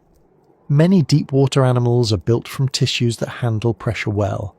Some develop gelatinous bodies that compress easily under pressure without sustaining damage. This jelly-like structure allows them to reach sizes that would be impossible for animals relying on rigid frames or stiff shells. Their shape shifts as pressure changes during vertical movements. Their mass supports a quiet lifestyle of drifting and slow pulsing motion. These gelatinous giants do not need speed. Their structure fits the deep perfectly. One example of this is the giant deep-sea jellyfish, known for its long, ribbon-like tentacles that extend outward in all directions. The animal floats through the darkness with a bell that expands and contracts slowly, using minimal energy to maintain its position. Its body is mostly water, but its scale gives it power by extending its feeding reach across a much larger area than a small jellyfish ever could. It survives by covering space, not by chasing prey. Another example comes from the deep-sea siphonophores. These organisms look like single creatures, but they are actually colonies of specialized individuals attached to one another. Some siphonophore species reach lengths that exceed those of whales. Their bodies stretch across the water like long, delicate cords. Each section plays a role. Some parts gather food, some handle movement, some handle reproduction. Their size is a direct result of a lifestyle built for drifting through a vast, stable environment where covering long distances helps them survive. The abyss encourages this kind of scale. It doesn't push life toward complexity for complexity's sake. It pushes life toward forms that make sense under extreme conditions. Slow metabolism, steady pressure, cold temperatures, and scarce food create a set of rules that reward large forms with slow, deliberate lives. If we consider the way the deep affects oxygen, the pattern becomes even clearer. While the cold surface layers of the ocean contain a great deal of oxygen, the deepest regions can be less oxygen-rich. At first, that might seem like a disadvantage for gigantism, but slow metabolism compensates for it. Large animals in the deep don't move fast enough to burn through oxygen quickly. Their cells use oxygen at a measured pace. Their bodies evolve structures that maximize oxygen absorption. Even when oxygen is scarce, these creatures survive because they manage it efficiently. The deep doesn't eliminate oxygen. It simply requires animals to become better at using small amounts over long periods. When scientists first discovered deep-sea gigantism, it sparked fascination and confusion. Why would such a difficult place produce animals of such extraordinary size? Over time, the answer became clearer. It wasn't one factor, but a combination of many. Cold temperatures slowed all biological processes. Pressure favoured sturdy structures. Food scarcity encouraged long-term storage. Stability allowed slow growth to accumulate. Predation favoured bodies too large to attack. Oxygen levels supported slow but steady life. When all these factors combine, the result is an ecosystem where large bodies thrive naturally. As we bring all these threads together, gigantism in the abyss becomes not a mystery, but an expected outcome of the environment's characteristics. The deep shapes life patiently. It doesn't rush anything. It encourages creatures to grow across decades rather than months. Their shadows appear enormous, not because nature became extravagant here, but because the environment chooses creatures that can thrive under pressure, cold, darkness, and scarcity. And as we continue following this story, the next steps lead naturally into how evolution uses these conditions to shape entire lineages over time, gradually reinforcing the traits that allow cold water creatures to become the immense forms drifting in these shadowed depths. When we look at the enormous animals that live in the coldest parts of the ocean, it's easy to focus on their size as if it's a single trait that suddenly appeared. But evolution doesn't work like that. It doesn't hand out giant bodies all at once. It builds them slowly, generation after generation, using whatever the environment rewards. The blueprint for these large bodies didn't form overnight. It formed through countless small changes shaped by cold, pressure, stability, and the slow rhythms of life in these regions. When the conditions stay the same for long enough, evolution begins to carve a path that leads species toward forms that look almost impossible when compared to their warm water relatives. To understand how this blueprint forms, imagine a species living in a cold environment. The temperature is low year-round, the seasons are predictable, food arrives in pulses, oxygen is abundant, life moves slowly. In this setting, individuals with slightly larger bodies often survive longer. They can store more energy to survive the lean months. They can conserve heat more efficiently. Their slower metabolism consumes less energy. Their movements fit the thick water that surrounds them. They simply last longer in conditions that demand endurance instead of speed. These advantages don't appear all at once. They start with tiny differences. One slightly larger egg, one individual with a slightly slower metabolism, one creature with just a little more muscle or a slightly thicker body. In warm waters, that extra mass might be a disadvantage because it demands more energy. In cold waters, it becomes an advantage. When those individuals survive longer, they produce more offspring. Their traits spread through the population. Over generations, the average size increases. Evolution isn't forcing size onto them. The environment is gently nudging them toward bodies that fit the conditions better. This is how many cold water species began their journey toward gigantism. It wasn't because they needed to be large to dominate the ecosystem. It was because large bodies helped them survive the cold, store energy, and move through dense water more efficiently. Evolution simply responded to those benefits, reinforcing them where they appeared. Over long periods, these small changes accumulate. A species that was once modest in size gradually shifts toward larger, sturdier forms. The blueprint becomes clearer. If the environment remains unchanged for thousands or millions of years, as it often does in deep and polar regions, evolution has time to write this growth into the very structure of the species. It becomes a defining trait rather than a temporary adaptation. This is how many of the giant invertebrates in cold waters came to be. Their ancestors were small creatures living in environments where being tiny helped them dart away from predators or slip through narrow crevices in reefs. But when some of those lineages moved into colder, deeper regions, the rules changed. Speed mattered less. Hiding places were scarce. Predators were patient rather than fast. The old advantages of small size lost their value. The environment rewarded mass, endurance, and energy storage. Gradually the blueprint shifted. The genes that allowed for slightly larger frames spread. Over many generations, those frames expanded even further. For crustaceans, this evolutionary shift is especially clear. Crabs, amphipods, and isopods that migrate into cold waters consistently grow larger than their tropical relatives. Their exoskeletons become thicker, their limbs extend, their bodies expand to store more nutrients and withstand greater pressure. The cold not only supports these changes, it encourages them. Over evolutionary time, the species that embrace these traits become the giants of their environments. A similar pattern appears in mollusks. Squid, for example, evolved to be agile hunters in shallow waters, with quick movements and rapid metabolism. But in the deep cold, speed becomes less important. The colossal squid and giant squid represent lineages that took advantage of the cold's stability and its oxygen-rich layers to develop slow, deliberate bodies. Their enormous size is a product of deep evolutionary pathways that rewarded individuals capable of endurance, the ability to drift silently for long periods, to store energy, and to survive the long, dark intervals between meals shaped their form far more than the need for speed ever did. Even creatures with very simple structures follow the same pattern.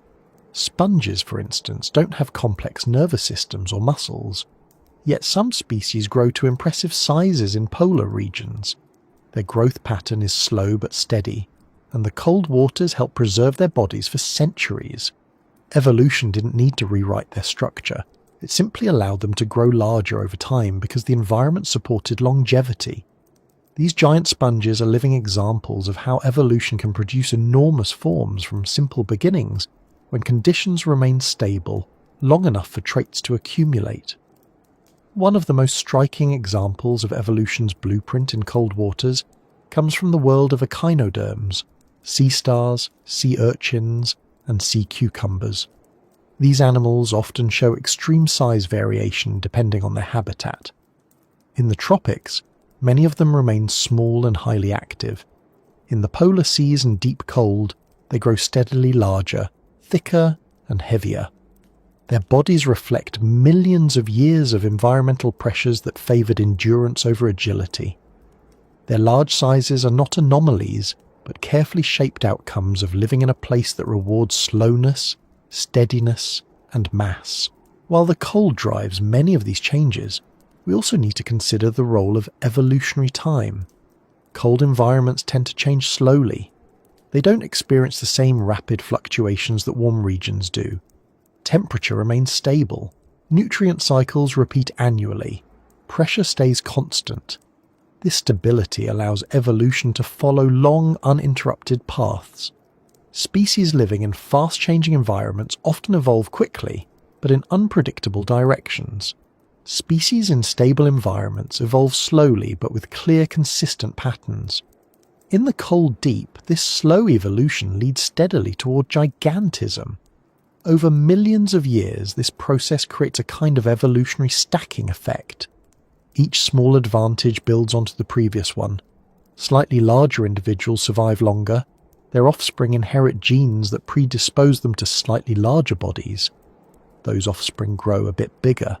Over countless generations, this stacking results in bodies that look almost surreal in size. The blueprint wasn't designed all at once. It was assembled in layers, each one shaped by the pressures of the cold environment. But evolution doesn't only change body size, it also changes body structure. As creatures grow larger, their anatomy must adapt to support the increased mass. Muscles need to change. Circulatory systems need to become more efficient. Respiratory structures need to expand. Even the skeleton or exoskeleton must reinforce itself in new ways. In warm waters, many of these structural changes would be too expensive metabolically. The energy demands would outweigh the benefits. But in cold waters, slow metabolism spreads the cost over long periods. Structural changes that would be impossible elsewhere become feasible here. This is why many cold water giants have sturdy, thick bodies. Their evolution had the freedom to add muscle mass, reinforce joints, and expand internal organs. Their slow lifestyles allowed these changes to accumulate gradually without overwhelming their energy budgets. Over time, these adaptations became standard within their populations. The cold also shapes how species respond to predation. In rapidly changing ecosystems, Predators often evolve speed or agility to catch prey. Prey evolves similar traits to escape. This arms race favours smaller bodies adapted for quick movement. In cold waters, the arms race looks entirely different. Visibility is limited, and speed is less useful. Predators rely on ambush tactics or long periods of stalking. Prey rely on endurance, thick bodies, and the ability to survive for long stretches without food. Evolution responds by nudging species toward forms that support these strategies. Size becomes part of the survival toolkit rather than a burden. Another important evolutionary factor is how the cold affects reproductive strategies. Species in warm waters often produce many offspring because survival rates are unpredictable.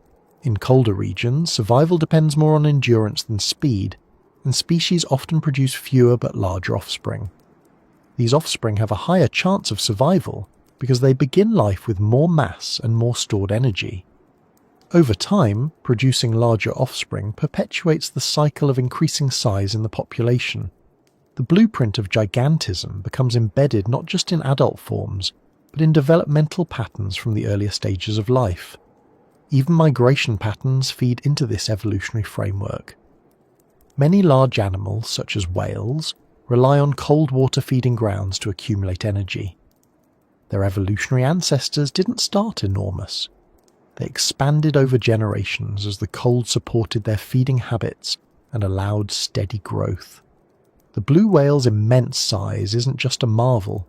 It's the product of millions of years of evolutionary refinement shaped by cold, nutrient-rich waters. Without those conditions, the largest animal on Earth could never have existed. Understanding evolution's role in cold water gigantism also reveals how fragile this blueprint can be. It took millions of years of stable environments to create these giants. The cold oceans provided predictable conditions that allowed slow, steady growth to succeed generation after generation. When creatures rely on long lifespans, slow metabolism, and gradual energy accumulation, rapid environmental changes pose serious risks. Evolution can guide species toward larger forms, but it can't adapt them instantly to new threats.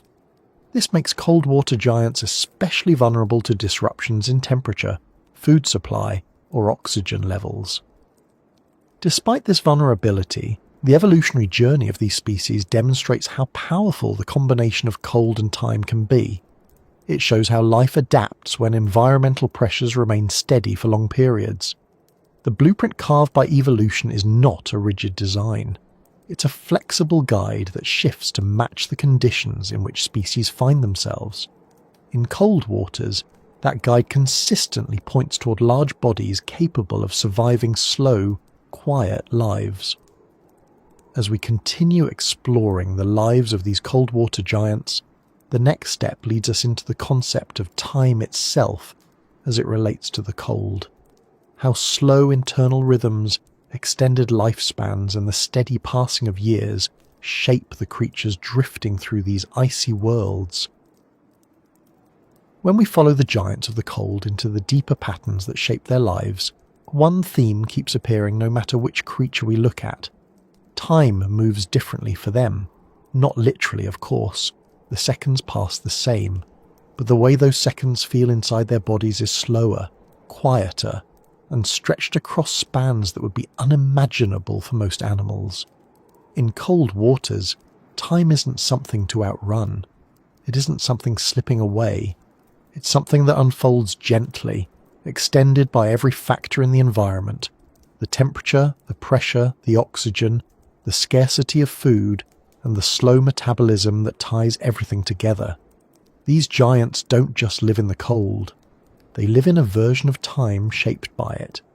When we picture time as most animals experience it, we tend to imagine urgency. A small fish in warm, shallow water must constantly stay alert. Predators move quickly. Prey escapes in sharp bursts. Food appears and disappears within moments. Even the water temperature changes from day to night. Life moves rapidly, and every creature must match that tempo. Their bodies are tuned to fast metabolism, quick decisions and short lifespans. Everything pushes them to hurry. Cold water giants live in an entirely different rhythm. Down in the icy depths, or even in the colder surface layers of polar seas, nothing changes quickly. The temperature stays steady all year. The currents move slowly. Food arrives in long cycles. Predators linger rather than sprint. Prey holds still rather than scatter, and the giants drifting through these regions respond with bodies that match that steadiness. Their internal clocks slow to a pace that would seem almost still to creatures living in warmer seas. The first sign of this slower time is lifespan. Many cold water giants live far longer than their warm water relatives. A small fish in tropical waters might live only a few years. A similar species in cold waters can live for decades. Some deep-sea fish have lifespans exceeding a century. Deep-sea corals grow for thousands of years. The Greenland shark, with its calm, unhurried movements and near-freezing body temperature, can live for multiple centuries. Its life stretches across eras, often outlasting entire human civilizations.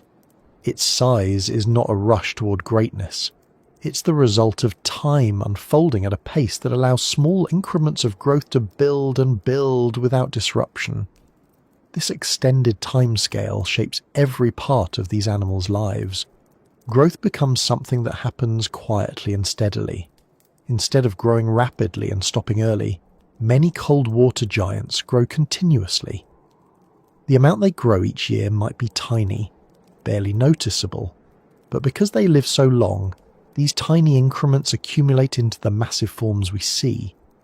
Their bodies become large not because evolution pushed them to expand quickly, but because the environment gave them the luxury of time to expand slowly. If we follow this theme further, the slow pace becomes visible in their daily lives as well. A giant isopod on the deep-sea floor might spend long periods sitting still. It doesn't burn energy by wandering constantly. It moves only when something nudges it, or when the scent of potential food reaches its senses. A giant amphipod doesn't dash from one place to another. It inches forward through the sediment, saving energy, taking its time. A colossal squid doesn't chase its prey in bursts of speed. It waits patiently in the dim cold, letting the water bring opportunities to it. These creatures aren't lazy. Their bodies simply aren't designed for speed because speed wastes the precious energy their slow metabolism saves so carefully. There's also the way they handle reproduction. In warm waters, many species reproduce rapidly because lifespan is short and unpredictability is high. In cold waters, reproduction follows a calmer, slower pattern. Some species reproduce only once every year or even once every few years. Others produce fewer offspring, but each one is larger and given more resources to survive. Cold water giants don't rush to reproduce. They wait for the right conditions, often tied to nutrient cycles, seasonal light changes, or food availability. That patience is built into their biology, guided by internal cycles that turn slowly. Time moves through their daily actions as well. Digestion, for example, is a process we rarely think about as having a pace, but in the cold, it slows dramatically. A deep-sea giant isopod can gorge itself when food appears, a rare opportunity in the abyss, and then spend months digesting that meal. It doesn't need to feed again during that time. Its body processes the nutrients so slowly that a single meal can sustain it far longer than a warm water species could ever tolerate. Digestion itself becomes a long conversation between the animal and the environment, each bite stretched across time. Even the process of healing follows this slow pace. In warm waters, wounds must heal quickly or risk infection or predation. In cold waters, the slower metabolism means tissues rebuild gradually. Injuries take longer to repair, but the creatures here rarely face constant attack or competition that would demand quick recovery. The environment allows them to heal in the same steady rhythm they live by. These long, slow patterns shape how cold water giants experience the world around them. They don't react instantly to changes. They adjust gently to currents, to shifts in food availability, to new pressures in their habitat. Their bodies and behaviours aren't designed for rapid responses. They're designed for endurance, for survival drawn out across time, for longevity that supports their slow way of life. One of the clearest examples of this long relationship with time is the Greenland shark. Moving at a pace so slow it seems barely alive, its body temperature always close to freezing, it drifts through the cold North Atlantic with a calmness that feels almost unnatural. It grows incredibly slowly, just a few millimeters each year, but it never stops growing. Its metabolism is among the slowest known for a large animal, and because it grows so slowly, it lives an extraordinarily long life. Some individuals may be nearly 400 years old. Their perspective on the ocean, if such a thing could exist, would be shaped by centuries of movement through cold waters, unchanged by the rapid pace that countless other species experience. Another example is found in the huge Antarctic sponges. These animals grow so slowly that they seem frozen in time. But over centuries their bodies expand to enormous sizes. Their slow metabolic processes, steady internal rhythms, and the cold water's preservation all contribute to lifespans far beyond what we normally associate with animals that lack complex organs. Their size is a direct reflection of time accumulated rather than rapid growth. Even the colossal squid, one of the more formidable giants of the deep, reveals the same reliance on slow time. Its growth is measured in small yearly increments. Its life revolves around waiting rather than chasing, drifting rather than darting. Its enormous body forms over many years of calm existence. The cold doesn't demand speed. It demands patience, and the squid exemplifies that perfectly. One detail that ties many of these giants together is how stable their environment remains over long stretches of time. Warm waters change quickly, temperature shifts can happen daily, storms stir the surface, seasons bring dramatic changes. In cold, deep waters, conditions are almost constant. Temperature doesn't fluctuate much, pressure is steady. The absence of light removes day-night cycles. Food cycles are slow but predictable. This stability gives creatures the security to invest in long-term strategies. They don't need to live fast because their world rarely forces them to. The environment sets a slow tempo, and evolution tunes their bodies to match it. Because of that, cold-water giants often become creatures defined by their patience. They are built for lives that unfold across vast timescales. Their stories aren't measured in days or months, but in decades and centuries. Their size is a physical record of time accumulated. Each millimetre of growth reflects a year or more of life lived quietly in the cold. When we imagine these creatures moving through their frozen wilderness, a different sense of time emerges. We picture them drifting, resting, crawling, pulsing, or gliding without any urgency. Their movements blend into the environment, matching the slow rise and fall of currents. They look almost like memories drifting through the water rather than living animals, because their pace is so different from what most of the world recognizes as life. But this slow pace is not a weakness. It's their greatest strength. It allows them to survive conditions that fast-moving species never could. It lets them endure long periods without food, recover from injuries slowly but effectively, and persist through environmental changes that occur over centuries. Time becomes their ally instead of their enemy. Even their sensory systems reflect this slow relationship with time. Many deep-sea giants don't rely on rapid visual signals. In the darkness, vision becomes less useful. They sense pressure changes, chemical cues or vibrations, signals that arrive slowly through dense water. Their reactions match the pace of the information they receive. They process their surroundings in a way that resembles listening rather than watching. The cold slows even the flow of information through their bodies, giving them a calm, grounded perspective on their world. When we observe this slow timescale in action, it becomes easier to understand why cold-water giants are so vulnerable to sudden environmental change. Their entire existence relies on stability. Sudden warming or rapid shifts in oxygen levels disrupt the slow rhythms they depend on.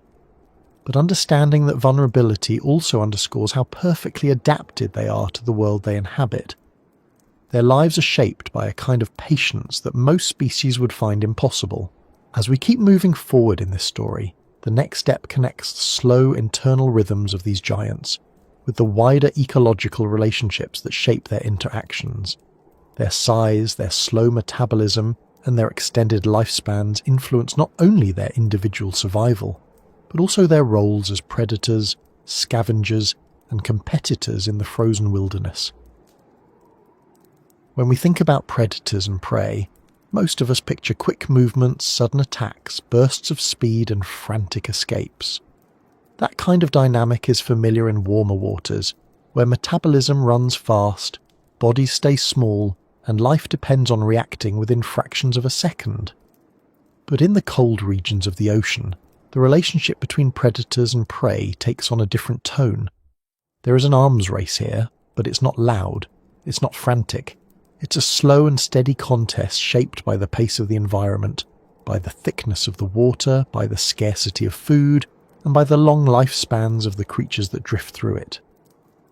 The cold doesn't eliminate competition.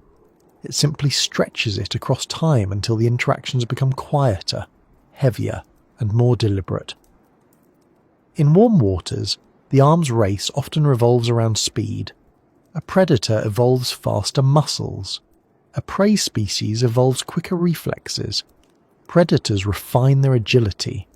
Prey sharpen their evasive maneuvers. The environment rewards immediacy. A fraction of a second can determine who lives and who dies. In cold waters, that quickness loses its value. Cold slows muscle contraction. It slows nerve signals. It slows chemical reactions. It slows metabolism. It doesn't matter whether a creature wants to move fast or slow. The environment decides for them. Everything here operates at a reduced pace.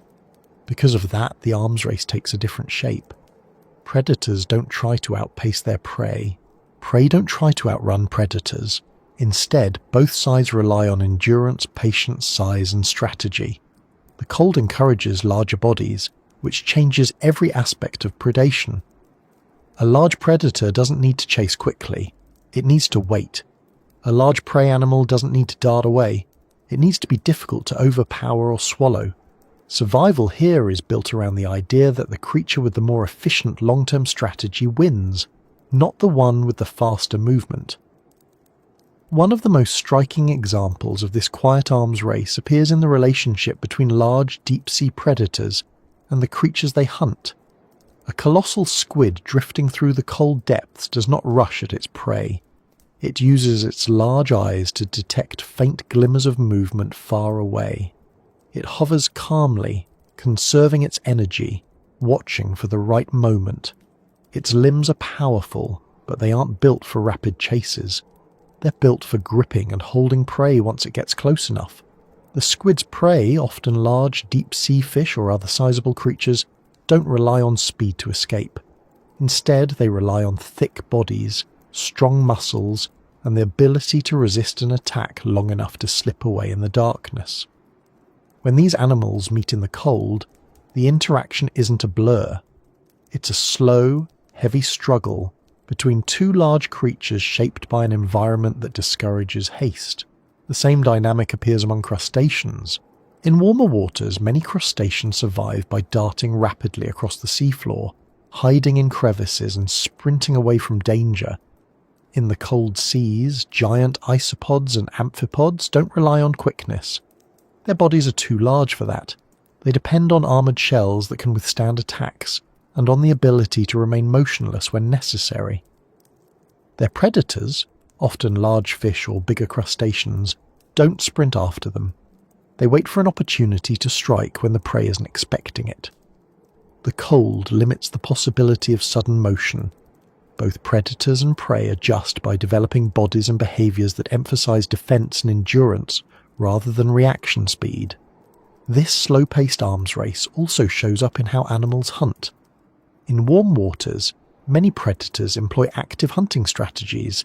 chasing schools of fish, ambushing quickly, or cornering prey with bursts of speed. In cold waters, predators rely on stillness. They creep closer using tiny, almost imperceptible movements. They use the darkness and the thickness of the water to their advantage. A large predator might drift silently for hours before making a move. Their prey in turn develop senses attuned to subtle shifts in the water rather than visual cues. They learn to detect the faint pressure changes created by a predator's slow movements. The result is a kind of sensory competition where each side tries to stay just a little ahead of the other, not through speed but through sensitivity. In the deep sea, where light doesn't penetrate at all, the arms race becomes even more focused on endurance. Many predators here don't need to hunt frequently. They eat rarely but in large amounts when they do. Their prey adopts similar strategies, growing large enough to store energy, staying still to avoid detection, and relying on long-term survival rather than short-term decisions. In this environment, a predator that can survive for months between meals has an advantage over one dependent on frequent feeding. A prey animal that can endure long periods without food will outlast competitors that require constant nourishment. The cold pushes both sides toward bodies that handle scarcity better, and larger bodies accomplish that more effectively. Another important part of this quiet arms race involves how both predators and prey manage their energy. In warm waters, animals burn energy at a rapid rate. Predators must catch multiple meals each day to survive. Prey must evade predators often enough to stay alive. In the cold, energy moves through the ecosystem differently. Everything slows. A predator may go long stretches without finding food, so it must conserve energy to survive. Prey must do the same. The cold waters reward strategies that minimize energy use. Large bodies help because they can store more energy and lose less heat relative to their volume. Over time, evolution shapes both sides into creatures that survive by enduring rather than by competing in bursts of activity. The giant sea spider is a good example of this. It moves slowly across the seafloor, feeding on small invertebrates or detritus. It doesn't need to escape predators by sprinting. Instead, its large body and long legs offer reach and stability. Predators that encounter it don't bother to chase it down because there's nothing to chase. Everything here moves at the same slow pace. So the arms race isn't about who can accelerate faster, but about who can last longer. In environments closer to the surface but still influenced by cold temperatures, the arms race becomes more about timing. Many cold water fish rely on seasonal cycles to feed. During periods when plankton thrives, or when prey species gather in shoals, predators take advantage of the influx of food. Prey evolve to synchronize their reproductive or feeding behaviors with these cycles, increasing their survival probability. Predators evolve to anticipate those cycles. The cold ensures these cycles remain predictable, and evolution uses that predictability to fine-tune behaviors on both sides. At the same time, the scarcity of food in many cold regions creates a competitive environment where stealing becomes as important as hunting. Scavengers grow large because being the first to reach a food source isn't as important as being able to dominate it once they arrive. In the deep, when the carcass of a dead whale reaches the seafloor, it becomes the center of a slow but intense competition. Giant isopods, large amphipods, massive worms, and sometimes even sharks gather to feed. There is no rush. The food will last a long time in the cold, but larger animals gain an advantage simply because their bodies allow them to consume more and protect their feeding spot more effectively. Prey and predators become interchangeable in this setting. Many creatures here play both roles at different times. In cold surface waters, such as the polar oceans, seals and whales participate in a slow arms race with their prey as well. Seals develop streamlined bodies and thick insulation that allow them to remain submerged in icy water for extended periods. Their prey, often fish or squid, evolve patterns of movement and body shapes that help them evade capture, not through speed, but by blending into the dim environment or by forming dense schools that confuse predators. Whales, in turn, use cooperative feeding techniques, slow, coordinated behaviours that take advantage of prey clustering. These behaviours evolve over long periods in environments where rapid change rarely occurs. Another fascinating example comes from the interactions between large predators and smaller prey in the deep waters of the Southern Ocean. The cold here encourages large bodies in both predators and prey. Some species of Antarctic fish develop antifreeze proteins that allow them to survive in temperatures that would kill most fish. Their predators, such as seals or larger fish, evolve jaw structures and feeding behaviours that enable them to hunt prey that moves slowly through the cold but is often well camouflaged or heavily armoured. The arms race becomes a slow, steady exchange of adaptations: thicker skin, stronger jaws, improved camouflage, better energy storage, and more efficient movement in dense water. Even microorganisms participate in this quiet arms race. In cold waters, bacteria and small organisms grow slowly. Their predators, tiny filter feeders or small invertebrates, adjust their feeding strategies accordingly. Instead of sweeping rapidly through the water for quick meals, they filter continuously but slowly, relying on the steady flow of cold, oxygen-rich water to bring nutrients to them. Over time, their structures evolve to maximize this slow, steady feeding rather than fast bursts of consumption. The arms race becomes a negotiation between efficiency and endurance. One of the most important aspects of this slow arms race is how it reduces the emphasis on agility. Warm water ecosystems reward small bodies with fast movements because those bodies heat up, cool down, and react quickly. In cold waters, agility offers limited advantages. Even if a creature could move fast, the thick near-freezing water would sap that speed quickly, and the energy cost of rapid movement would be too high. As a result, evolution doesn't reward speed. It rewards strategies that involve conserving energy, growing larger, enduring long periods of scarcity, and withstanding the pressure and cold. Predators learn to ambush or scavenge. Prey learn to become harder to kill, harder to swallow, or harder to find in the dimness. Size itself becomes a central part of the arms race. In warm waters, being small helps animals hide and move easily. In the cold, being small often becomes a liability. Small bodies lose heat quickly. They can't store much energy. They struggle to survive long gaps between meals. Larger bodies do better simply because they handle the cold and scarcity more effectively. Predators and prey both adapt in this direction. Over generations, the cold shapes entire lineages into larger forms, not because being large is inherently better, but because it fits the slow, deliberate strategies that life in the cold demands. This slow arms race has one more important feature. Cooperation emerges as often as competition. In some cold water environments, resources are so limited that species evolve behaviours that help them survive together. Whales feed cooperatively. Penguins huddle for warmth. Fish school to create confusing patterns that reduce predation. Even some invertebrates cluster together around food sources in a way that allows multiple species to survive in proximity. The cold doesn't eliminate conflict, but it does encourage strategies that share the burden of survival, rather than relying on constant aggression. Seeing all of these patterns together, the quiet arms race of the cold becomes clear. Predators and prey don't compete through rapid escalation. They evolve slowly, shaping their bodies and behaviours over thousands or millions of years to match an environment where time stretches out, food is scarce, and energy must be guarded carefully. Their adaptations flow into one another.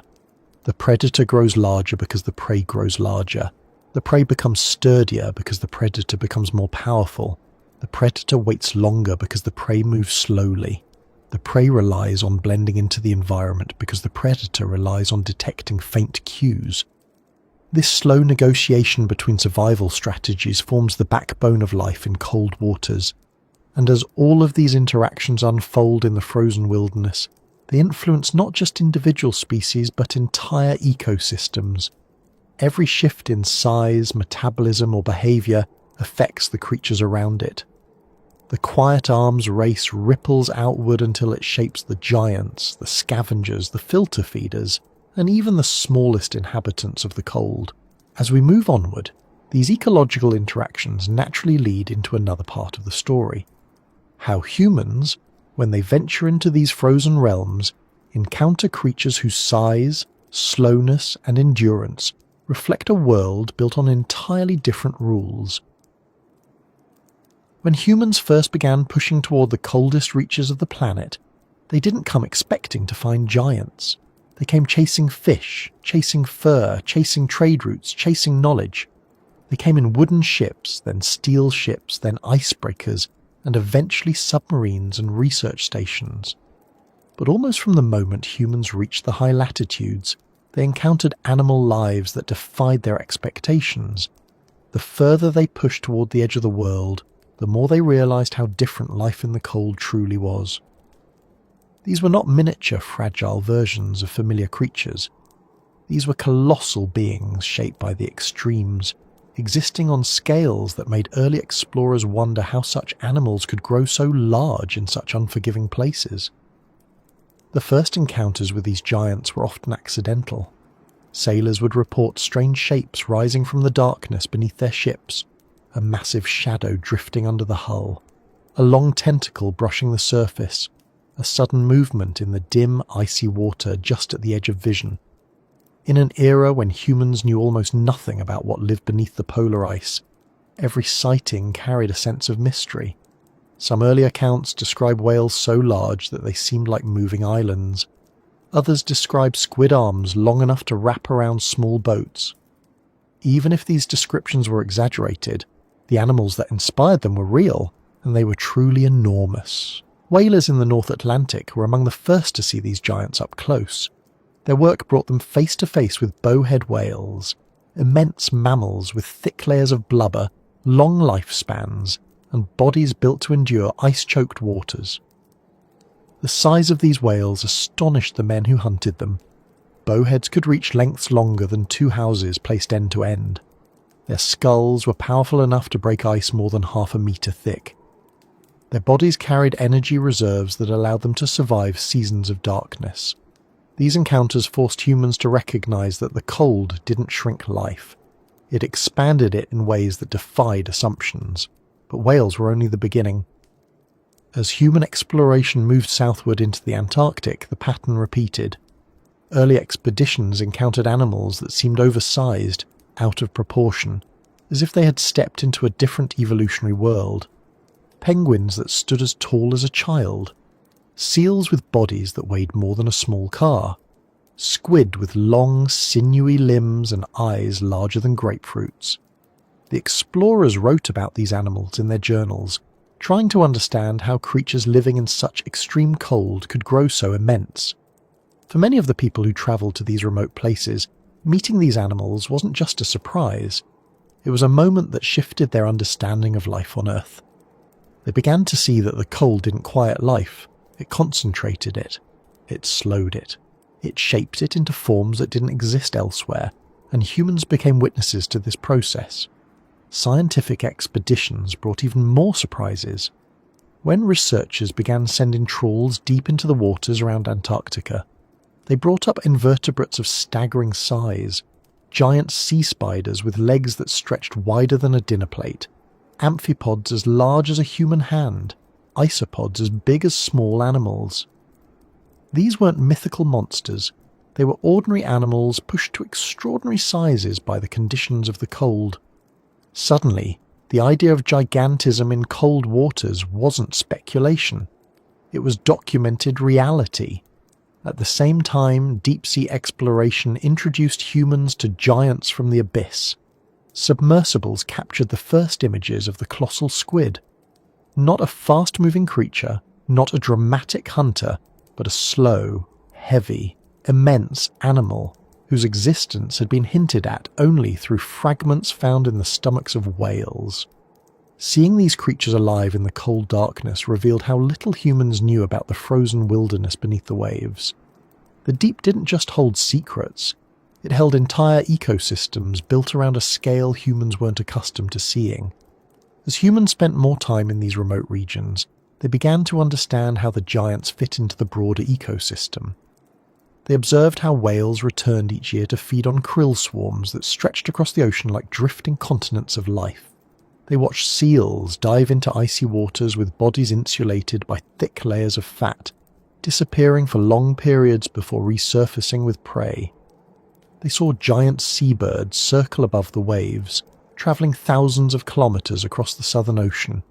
Each of these interactions painted a picture of an environment where size wasn't an anomaly. It was a requirement. Many scientists who study polar or deep-sea ecosystems talk about how strange it feels when they first meet these animals.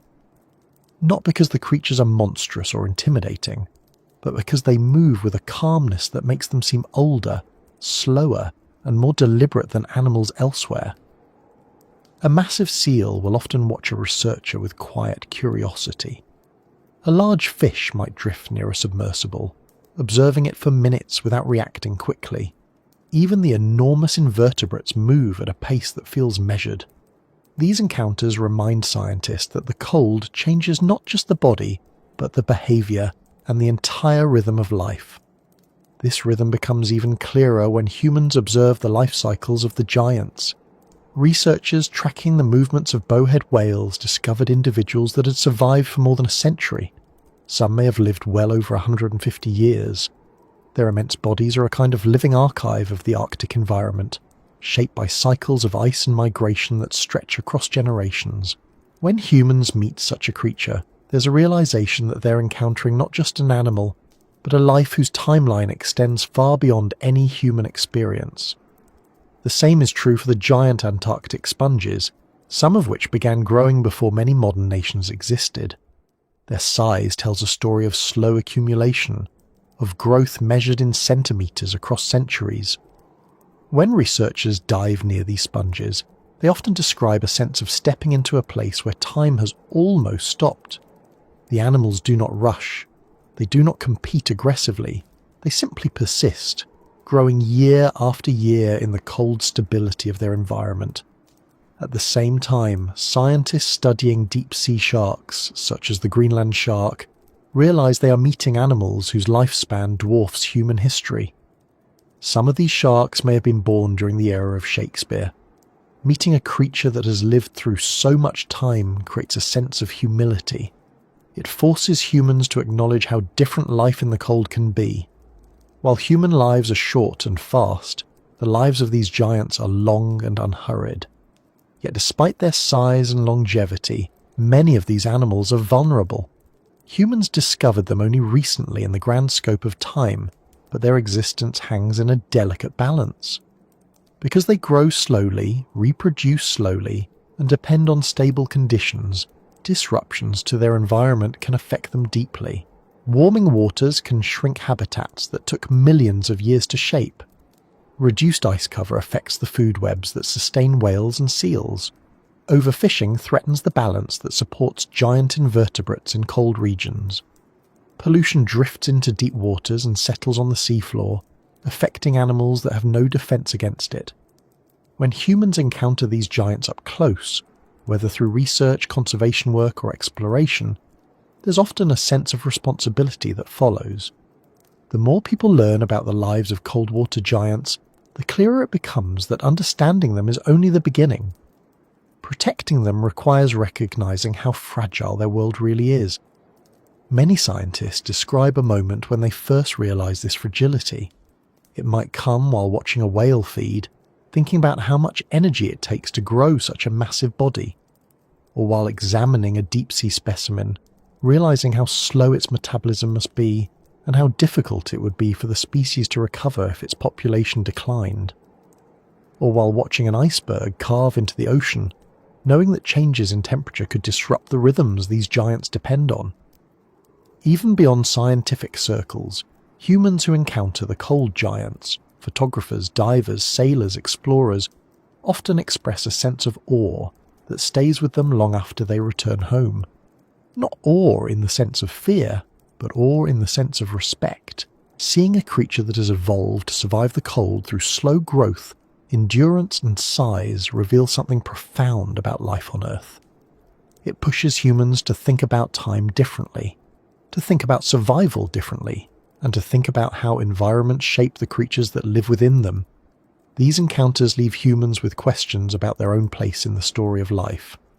Why do some species grow quickly and die young while others grow slowly and live for centuries? How does cold sculpt bodies in ways that create such impressive forms? What does it mean for human understanding when the largest animals on Earth depend on some of the harshest environments? The cold giants don't offer answers directly. They don't communicate their histories or intentions. But by observing them, humans learn how powerful environmental forces can be. They learn that life thrives not only in warmth and abundance, but also in darkness, pressure, and scarcity. These giants become reminders that Earth is far more diverse than most people ever see. And as humans continue to explore the frozen edges of the world, they gradually piece together the story of how these colossal lives came to be. They discover how the cold amplifies bodies, slows time, stabilizes ecosystems, and creates relationships between predators and prey that unfold across decades rather than moments. Every expedition adds another detail, another layer to the understanding of how life functions in these icy realms. While humans study these giants, they also begin to see how their own activities intersect with the frozen wilderness. The world that supports these animals is changing, and understanding their lifestyles becomes more than just scientific curiosity. It becomes a guide for protecting ecosystems that hold some of the most unique life on the planet. As the story continues forward, all of these human encounters with cold-water giants point toward one final reflection: what it means to witness such enormous lives drifting beneath the ice, and how the cold shapes a world that feels both familiar and entirely alien at the same time. When we drift back into the quiet cold where these giants live, it becomes clear how different this world feels from everything familiar on land. The surface of the ocean might be restless, with winds shifting and waves rolling, but beneath that surface lies a steady, unhurried wilderness shaped by cold, darkness, and time. It is a place where heavy bodies move slowly, where sound travels softly, and where the creatures floating through the blue twilight carry the weight of millions of years of evolution in their shapes alone. Spending time imagining this environment makes it feel almost like entering another timeline, one with different rules, different rhythms, and different expectations of what a life can become. The giants drifting beneath the ice don't try to impress anyone. They don't perform for attention or display their size with confidence. To them, their immense bodies are practical. Their slow pace is ordinary. Their longevity is just part of the world they belong to. These animals aren't symbols. They're simply following the patterns of cold water, of low metabolism, of slow growth, of energy stored carefully across long seasons. Every movement they make, even the smallest one, reflects how closely their lives have been shaped by the environment around them. When people think about the extremes of Earth, they often picture volcanoes, deserts, or mountains. But the cold seas, especially the deep and polar ones, are extremes of a different kind. Instead of violence or intensity, their extremity lies in stillness, in silence, in patience. The animals here don't need to rush because nothing in their world demands it. The temperature never swings wildly, the seasons shift slowly. The food arrives on long schedules shaped by ice and sunlight. And all of these conditions allow life forms to evolve in ways that feel almost impossible when compared to warm, fast-moving ecosystems. Drifting alongside these giants in our imagination, it becomes easier to see how they fit into this frozen wilderness. A colossal squid resting in the dim blue doesn't look monstrous. It looks calm, its arms positioned with quiet control. A massive isopod crawling across the seafloor seems more like a careful traveller than a scavenger. A bowhead whale gliding beneath the ice doesn't feel imposing. It feels like part of the landscape, moving with the same steady rhythm as the drifting ice above it. Their movements repeat the pulse of the ocean, slow and steady, shaped by the cold that surrounds them.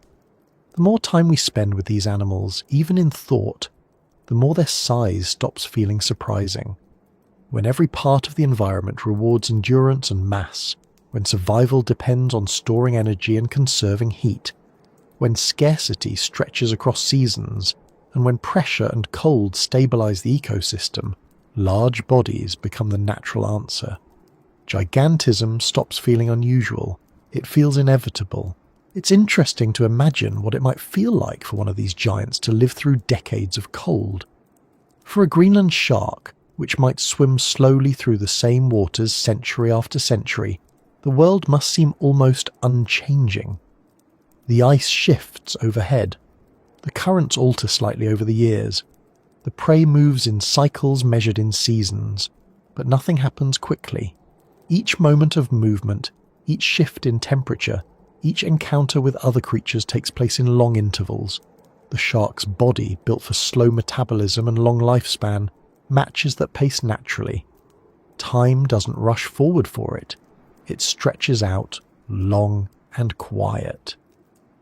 A similar thought applies to the enormous Antarctic sponges anchored to the seafloor. Their growth, so slow that years go by with barely any visible change, seems frozen. But when we imagine their lives spanning centuries, their impressive size becomes easier to understand. They grow because nothing interrupts them. The cold keeps everything steady. They persist because the environment doesn't challenge their existence with sudden changes. They simply continue, inch by inch, building their strange, massive structures over a timeline that dwarfs human lifespans. The giants of the cold aren't isolated individuals. They're part of a network of lives tied together by the slow movement of energy. Krill swarms feed whales. The fall of organic matter from surface waters feeds deep-sea invertebrates. Scavenging communities gather around carcasses that drift down from above. Predators move according to patterns set by prey that themselves follow cycles of light and temperature. Every creature relies on every other, and the cold keeps these relationships stable over long spans of time. Thinking about these interconnected lives, it becomes clear that the cold giants aren't just fascinating because of their size. They're fascinating because their existence reveals so much about how ecosystems work when time slows down. The stability of the cold makes everything more deliberate, more measured. Predators don't rely on rapid pursuit. Prey doesn't rely on sudden escape. Growth isn't rushed. Reproduction isn't frantic. The entire system leans toward a gentle balance, where endurance matters more than speed, and where patience becomes the defining trait of survival. If we imagine ourselves drifting with these giants, perhaps gliding through cold blue water in a quiet moment, we'd probably notice how quiet everything feels. Sound doesn't travel in sharp bursts. Movement doesn't happen in sudden waves. Even the flicker of small organisms drifting past doesn't break the stillness. The water absorbs noise. The cold slows reactions. The pressure keeps everything heavy and calm.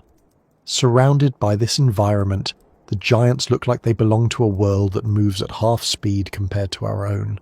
Humans rarely think in slow time. Most of what we do relies on rapid decisions, quick changes, and short-term goals. But the cold oceans show us a different way of existing, a way where life expands steadily across decades, where energy flows carefully through long cycles, and where creatures grow massive not because they rush, but because they don't. Being close to these giants, even just in imagination, can shift how we think about life's possibilities. It also highlights how fragile these giants truly are. Their slow metabolism makes them resilient in the cold, but vulnerable to rapid change. Their long lifespans give them endurance, but make it harder for populations to recover quickly. Their stability depends on environmental conditions that remained relatively constant for millions of years, and sudden disturbances ripple through their world more intensely than through fast-moving ecosystems. When waters warm or nutrients shift or ice disappears, the slow pace that once protected them becomes a disadvantage. They can't adapt quickly. They can't change their strategies overnight. Their endurance becomes fragile under pressure. Thinking about this fragility doesn't diminish the awe they inspire. If anything, it deepens it. These animals survived ice ages, survived deep-sea pressures, survived food scarcity, survived conditions so cold and dark that most species would perish instantly. Their existence reveals a different kind of strength, one built on patience rather than power, one built on slow growth rather than speed, one built on quiet persistence rather than aggression. Drifting through the cold with them, even for a moment in thought, makes us reflect on how complex life can be, and how many ways evolution can solve the problem of survival. In the frozen wilderness, size becomes a kind of certainty. A giant body stores energy, conserves heat, withstands pressure, and carries the animal across years where changes happen slowly. This certainty supports every aspect of their lives. The cold amplifies their bodies not because it demands gigantism, but because it rewards the traits that eventually lead to it. If we imagine ourselves suspended in that cold water, watching a massive creature pass by in silence, it doesn't feel like an encounter with something monstrous. It feels like witnessing a piece of the environment itself. Its movements are as steady as the currents. Its pace matches the drift of sediment. Its presence fits into the landscape the way a mountain fits into its surroundings. Giant animals aren't out of place in the cold. They are the natural outcome of its rules. As we drift there in thought, surrounded by the vastness of the frozen sea, the idea that cold breeds giants stops being surprising. It becomes almost obvious. The cold shapes life slowly. It trims away the need for haste. It encourages bodies that endure. Over endless generations, those slow pressures accumulate until the creatures that survive carry the mark of that environment in their sheer scale. And if we continue drifting with them just a little longer, letting the calm of their world settle in, it becomes easier to understand why these giants matter. Not only for what they can teach us about biology, but for what they reveal about the many ways life can grow on this planet. Their existence reminds us that evolution doesn't follow one path. It adapts to whatever the environment gives it. In the cold, the environment gives it time, quiet, stability, and energy that moves slowly. And from those ingredients, it shapes some of the largest and most remarkable animals Earth has ever seen. Drifting beneath the ice, surrounded by the calm pulse of the cold world, these giants continue on their steady paths, carrying the story of their environment in every movement. Nothing rushes here. Nothing pushes forward more quickly than it needs to. The cold sets the pace, and life follows, stretching across years and centuries in ways that feel almost impossible from the surface. And as we let that image linger, the story continues on in the same gentle rhythm, moving forward with the quiet understanding that the cold seas still hold more secrets, more giants, and more slow-drifting lives waiting deeper in the blue.